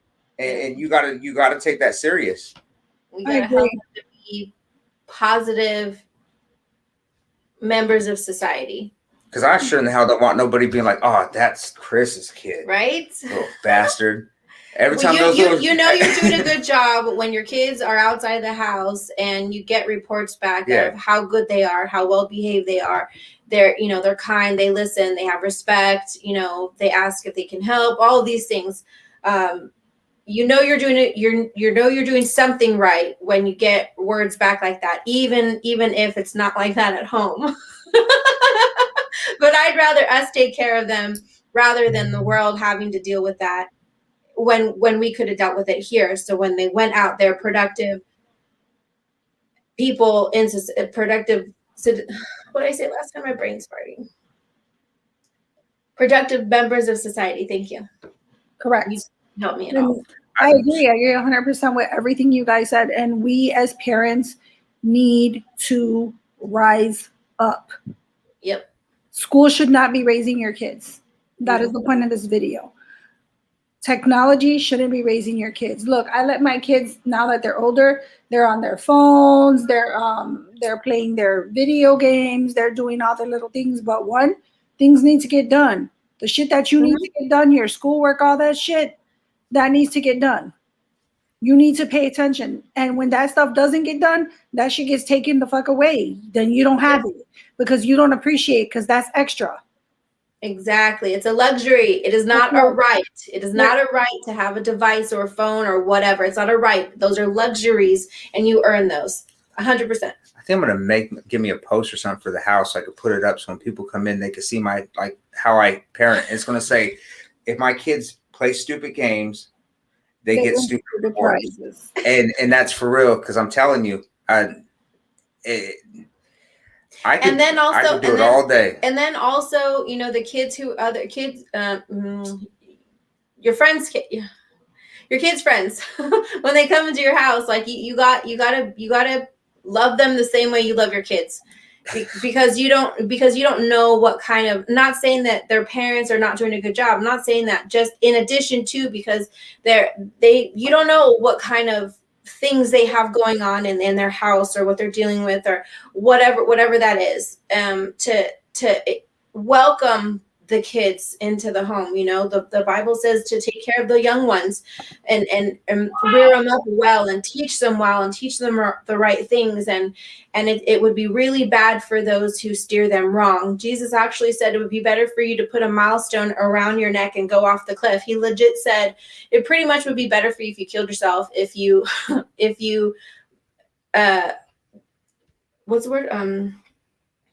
you mess with one of these kids, basically, if you showed them into the wrong direction or whatever. So all the kids that are coming to your home, that they are also part of your responsibility to take care of them and to be a good example for them as well. Something parents, I don't know, you probably guys read that already, but I like the end. Slow down. Yes, you all have a choice to slow your kids down 100%. Hey, I tell them that all the time. All the time, I'm like, you need to slow down. First of all, stop talking, get your thoughts together, and then say it. Or if they're trying to do something and they're like just trying to speed through it, like, you need to slow down because you're doing it wrong. You're making a mess of things. Same thing with their schoolwork. Like, you need to slow down because you're not doing it right. You're missing all these tiny little errors. No one could read your writing. Your teachers aren't going to accept that. Learn now. Slow your roll. Slow your roll. Make good choices. I realized I was muted. Again. It's because otherwise then my son is screaming like a savage. But no, we as parents need to rise up. Again, I cannot say it enough. I cannot stress it enough. It is time for you to take your place. Period. Period. We need to do what we have to do. And I don't want to hear excuses. Oh, well, I'm a single mom or I'm a single dad. You know what? I don't care. When you're being a dad, be a fucking dad. When you're being a mom, be a fucking mom. Period. I know it's hard. I know there's struggles out there, but you know what? You chose to be a parent. Be a fucking parent, because you know what? Our kids are being taught shit that does not teach them to be free thinkers as they grow up. We should want the best for our children. We should want our children to have every opportunity, because we talk about equality all the time. We should have every opportunity, want our children to have every opportunity to be a free thinker, to make good choices based on actual facts and not fucking feelings. We need to have our children be able to grow and make healthy choices based on the information at hand, all information, not one-sided information, all information, and their moral compass should guide them. So parents, it is your job to instill that moral compass. Agreed. So rise up. Rise up. Parents, take your damn place. Start doing the right things. Like, I know it's hard. I get it. But you know what? At the end of the day, I'm at the point where I'm just tired of the excuses. I'm tired of, like, I only have my kid every other weekend. I only have my kid. I know when it's two parents battling, I get it. Trust me, Chris and John Tisha get it. They know. But Chris has the same situation without going into his situation. Chris has a child and he has to co-parent with the other child. He's still a damn parent to his son, period. Hey, even when he's over there, my new thing is I make the rules. I make the rules. Even when you're over there, my rules still apply. My expectations still apply, because it's just what it is. Because just because I'm a dad doesn't mean that what I don't get a say so. So I still, it does. Since we're talking EBonics, I just wanted to read this to you, because earlier you brought it up. And Sherry, don't stop trying though. Oh yeah, hey, and you're right. My kid's not over 18, but Beth, I know you said this, but and Shelly, you could probably you'll probably agree with that too. Like when they turn 18, like you're not done parenting. Like, oh, well, see, you already know. I don't know how other people do it, but in Hispanic households, that shit don't fly. Period. It don't fly. I could call my 24-year-old daughter. She still lives at home. She's grown, graduated from college. She works full-time on her own. But ask her, if she ever happens to stay at a friend's house, I better get a fucking phone call and I better find out where she's at, period. Because you're not going to keep me up worried all night something happened to you in this crazy ass world. Like, that's just when people say, like, when I really, you're going to get me started on another topic. When these kids are 18 and they're like, well, I'm grown. Shit, you grown when you fucking live in the house that you pay a mortgage on and you feed yourself out of your own paycheck. That's when you're grown. Other than that, you a damn dependent. Yep. Like, don't talk to me about you're fucking grown when I'm fucking paying your cell phone bill, or I'm feeding your belly and I'm providing a roof over your motherfucking head. You're not grown. You still a damn kid. Exactly. Chris got me triggered. Because you know what? And it's not my kids. My kids know fucking rules. Period. My daughter, like I said, my daughter's 24. She will tell you, don't play that shit with me. Do not play it with me. When you live in your and she does support herself. Like, I mean, she works full time, but still, you know what? They try to say, oh, I'm 18, so I'm an adult. I could do what I want. You know what? being an adult means that you need to be responsible. And the responsible thing to do is to call your parents or the person you're living with to let them know, hey, you know what? I'm going to spend the night out. Maybe I drank too much, whatever the fuck you were doing, but I'm going to stay at so-and-so's house. Hey, my mom lives with us. And sometimes when she doesn't come home, when she usually comes home, I'm like, I'll text her. I'm like, hey, where you at? What are you doing? You okay? Because she didn't get home the time that she usually does. Or if she's been out all day and I haven't heard from her, because usually she'll send me like a text or something. And I haven't heard from her. And it's like it's counting down the time. Like, you've been gone for 12 hours. Like, hold on. Where are you? What are you doing? Are you coming home soon? Well, no, you definitely have to, I'm sorry, I forgot what Chris was talking about. Once he started talking about that 18. Oh, he's talking about EBonics. I was gonna finish with an Ebonics statement. Okay, go ahead. I was looking up examples earlier. And I was like, this is the stuff they want to teach our kids. I don't know. I'm going to the homie's house. I don't know. I'm going to the homie's house. She said you can come over to the crib. But then it's funny because then it's like when they break it down, like, but in standard English, this means like, I don't know, I'm with my friends. No, in English, that means I don't know, I'm with the homies. Like friends and homies, like that. Come on, translate right. My kids, when they say I don't know, that drives me nuts. I'm like, it's I don't know, not I don't know. I'm not gonna lie. Don't talk to me like that. Like, yeah, they don't know. They get it. They have to use better English, but like I can say that to him, but we can do it. Like, I don't know. But when it comes from the kids, I'm like, don't talk to me like that. You better pronounce that properly. And that's kind of bad on. That's kind of bad on us because I'll be the first one, like, especially when I'm hanging out, depending on like my brothers or whatever, and we'll get to talking and I'll be like, I don't know. And I get lazy with my words and it is what it is. They understand me.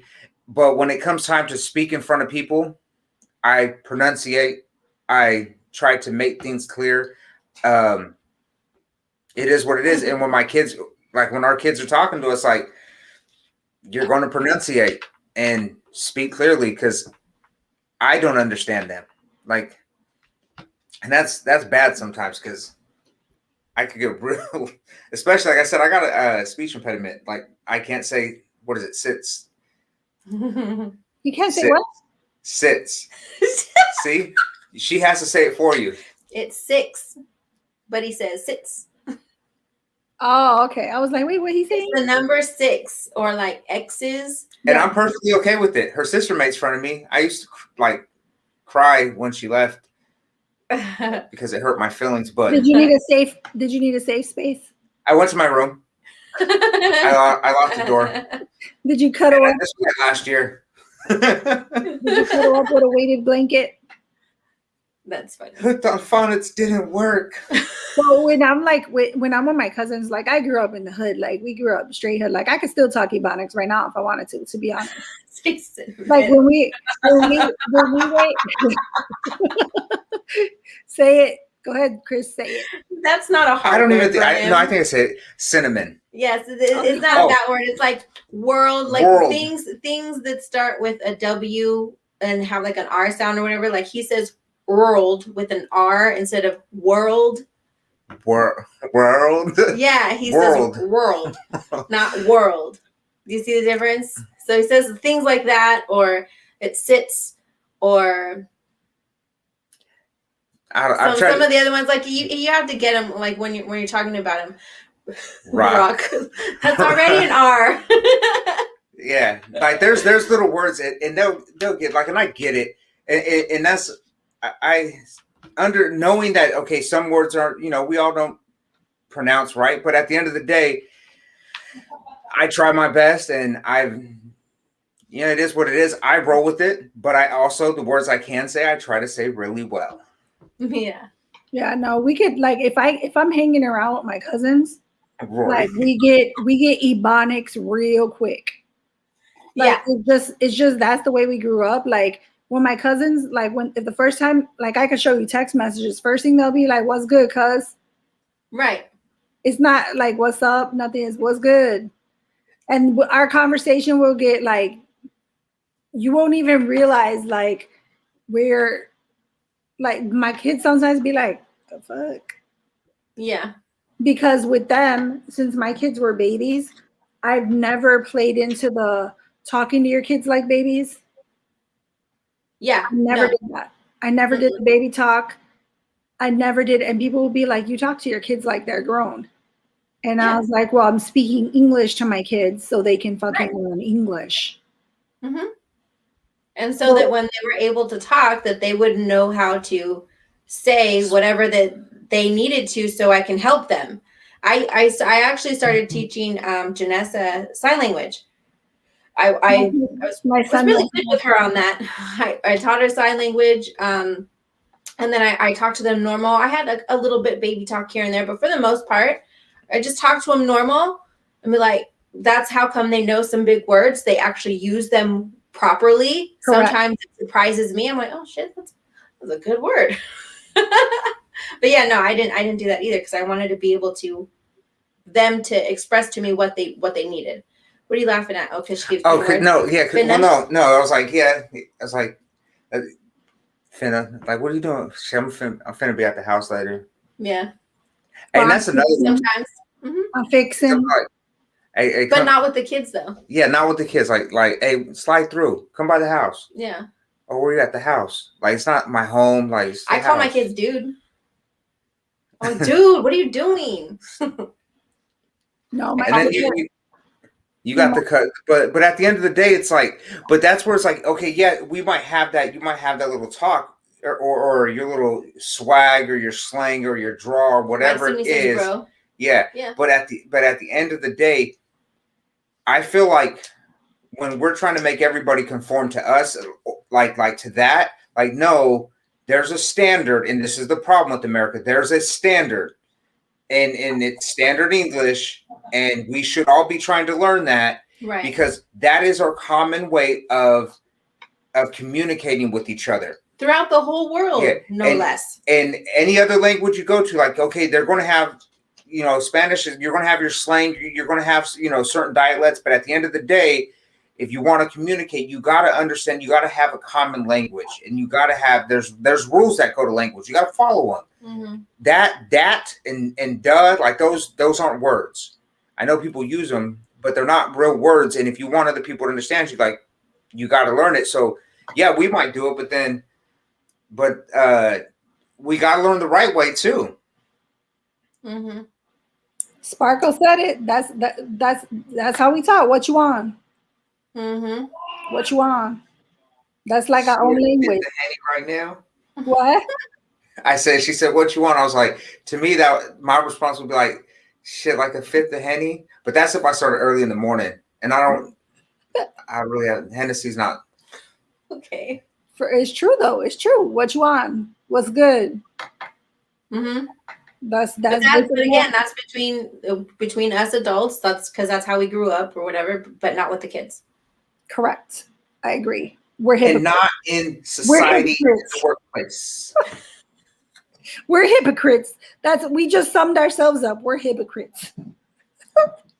When they're old enough, I'm pretty sure they have their own way that they talk. Like our oldest, they call each other potato. Yeah, but we're not hypocrites though, because here's the thing. I was just joking.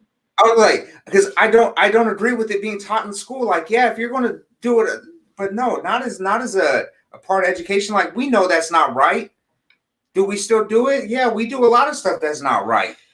But the thing is like, I think with the difference, I want to fight his ass. I think the difference is that we were raised, we know that language because we were raised in the streets. Not like, right. It wasn't taught in school. Right. So we learned that from like being hood, right? Like we learned that from being in hood, where our children are not about that hood life. Yeah. Hey, it's hella funny because I can't even think like when people are like, oh, speak EBonics, it's like I don't, or like, oh, you guys speak EBonics, or you like trying to think of how to say certain things is hard. Like, but when you're just hanging out with people and you're just like, it's kind of just comes natural. I don't know. But then to want to teach people, like, that's like a whole, I don't know. I'm gonna leave it there. I'm done. No, I agree. I don't think I'm like, first of all, if I wanted to teach my kid Ebonics, I would teach my kid Ebonics. But I'm like, second of all, I want my kids, one, to have better, which is what we strive for, right? We strive for better for our kids than what we had. We sacrifice, we do more because we want our children to have better. So why do I want my kid thinking that it's normal when he walks up, he's in a job interview, what's good, cuz? Right. What you want, son? Right. You know? Hey, people, what's cracking? I'd be like, Yo. Nets. Yeah. What you got? What you got on my drink? To his friends, what you got on my drink? The fuck? You know what I'm saying? Like, why would that even be an option? Like, oh, we want to teach this in the school. You know what? You motherfuckers need to get back to basics and start back with them damn spelling bees. Right. Instead of worried about all this other bullshit that you guys are trying to teach these kids. They're trying to break down language again. Yeah, exactly. And this is where I go, because language divides it. And so apartheid, right? What made apartheid, and that was real systemic institutional racism. Apartheid, if you want to separate people, you get them speaking different languages. If they can't understand each other, they can't come together. So to me, it's like, if that's what you're going to do to us, like, you're putting more barriers up than anything. So no, we have to have a standard. Agreed. I agree. And I think that we imagine, okay, so like, let's say our children, let's say they want to do this Ebonics shit, right? With that. Kids like your kids, my kids, they'll be fine because they have that strong parental they have strong parents basically when they get home who's going to redirect their ass, like, you leave that shit in school. We're not talking about that, right? But kids that are from the hood, who get it from both ends there in school, how do you teach those kids to stand up to a job interview? Right. You don't. So are you setting them up for failure? Is it being done on purpose so the ones that fail will fucking fail? Like, people don't really look into, and that we'll save that for another show, but we don't really look into why are they trying to do this, especially in minority communities. Right. Why are they trying to do it? What's behind it? What do you get from it? What do you gain from it? Right? It's like that whole breakdown of the Black conservative when they back in the day when they were doing really well and building things up for themselves, and then it was taken all apart like that. But now. Yeah. No, you're right. You're exactly right. Like, teachers should do their job. Stay in your fucking lane. Do your job. Your job is to teach my child math. Teach my child math. Your job is to teach my child English or proper English, understanding how to use the language properly. Hey, my favorite thing though is, like, okay, so you're saying that's their job, right? So we as parents were like, you got a job, teach them, do the right thing, like, stop giving them your opinions, your adult opinions and feelings on stuff. Right. Leave that shit at the door, teach them the curriculum, that's it. And then I've heard people, especially, when we start getting divided, you start talking blue and red, Republican, Democrat, you get into conversations, and I've heard people say, well, if you don't like it, then take your kid out of school. No, first of all, you're an idiot. I can't take my kid out of school, because if I take them out of school, guess who's going to be at my house if I don't put them in homeschool or something. So I can't just take them out. I have to have something else set in line or set up. And if I don't have that set up, and this is what I can afford, or this is where they got to go, then they're going to public school. Why? Because if I don't put them there, then I get in trouble, because your kids aren't at school and the truancy officer shows up or whoever. So, and exactly that, it leads back to the point where school should be a safe space, right? We talk about safe spaces all the fucking time. So school should be a safe space. And you know what school should be teaching our kids? To be free thinkers. Correct. It should be teaching them to use their mind and to go beyond and reach that they are capable of doing all things that they put their mind to. Right. And Not learning teaching basic them- fundamentals of adulting. Correct. Not teaching them all this nonsense. Oh, well, this test, you shouldn't take it because it's systemically racist. First of all, it's a test. It can't be fucking racist, you fucking morons. I'm sorry. I gotta say it. It's true.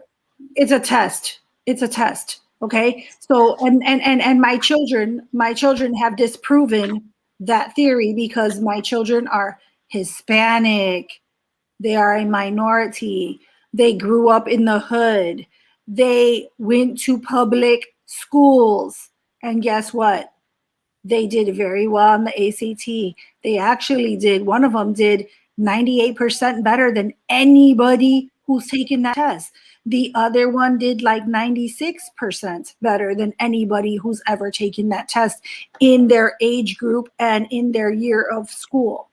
So miss me with that bullshit. I had to speak my EBonics real quick, throw it in there. Mm-hmm. I agree. So don't do that. Like, don't tell my kid that they can't. That's not your job. You should be telling them that they can. Mm-hmm. And your job is to get them there. What we should be talking about, we should do another episode on that. What we should be talking about is why are you, instead of focusing on what they can do because it's racist, why are we not focusing on maybe you're the problem? You keep telling these kids they can't. No, maybe it's you. Maybe it's your school system. Maybe you're the problem. Let's focus on that. I agree. Any last words? Be present. Be a present parent. That's really it. Yeah, be a present parent in your kid's life. I got last word. All right, I agree with you, 100%. Hey, just because we're parents doesn't mean that we stop educating ourselves. We stop educating ourselves. So what I'm getting to is, and I'll leave this is what I like to leave everybody with, is that our kids aren't the only ones like yeah, we're going to teach them what we know, but we still got to learn ourselves. So I'm really big on self-education, what is it called? Self-learning. I buy books. Just put it like that. Personal development. Yeah, personal development. So if you're trying to better yourself, you have to, in order to better yourself, you have to grow. You have to gain something. You have to learn. So if you want to be a better parent, you yourself have to continue to grow and learn. And if that means watching YouTube, some videos on parenting, or going and grabbing a book, like I have a book downstairs I want to read, and it has to do with organizing your household. Just because I feel like there's some things I could probably do better, in the way I like when I doing homework with the kids or whatever it is, and maybe we can make the household run a little bit smoother. Like I got a book and I'm going to read it, and if it helps me, cool. If it doesn't, it doesn't. But it's knowledge that maybe it's something I didn't have before. So keep educating yourself. I know some of us, we might not have had parents to teach us growing up. They might not have been the best influences, but nothing can stop you from getting online and educating yourself, or going and buying a book and reading. I honestly think that's the best thing to do. Making the effort. Get your face off the internet, because it's too easy to go to other stuff, and put your face in a book and read something. The Bible's a good guider as well. Yes. Which is something I also have to. And that's it. I'm done. I was reading Sparkle's comment, and You're absolutely right, Sparkle. She's right. You're right. And again, this is not to attack anybody. This video was to show you that we are not conspiracy theorists. We are talking about things that are out there. You just have to look for them. You're not going to find them in the media because they're not showing it. You got to think why they're not showing it, why they're not talking about these things, because they are important in everyday life for everybody, no matter where you're at, no matter what color your skin color is, no, regardless of your background. We should be teaching our children to be free thinkers. And this stuff is out there. I showed you tons of stuff today. Jantisha put some stuff in the comments. If you want to go back and watch the full videos, you're more than welcome to do it. But this stuff is being taught to our kids at all different ages. And we as parents need to rise up. We need to rise up. We need to be held accountable ourselves. We need to hold ourselves accountable. We need to start talking to our children, because our children are being influenced by all this other stuff. And no more excuses. Period. Period. The end. Good night, you guys. Have a great night. Thank you for watching. Please like and share the video if you have not already. If you are watching on Facebook, please go over to YouTube and click a little like. It helps us to move forward to getting monetized. Thank you, guys. Have a great night.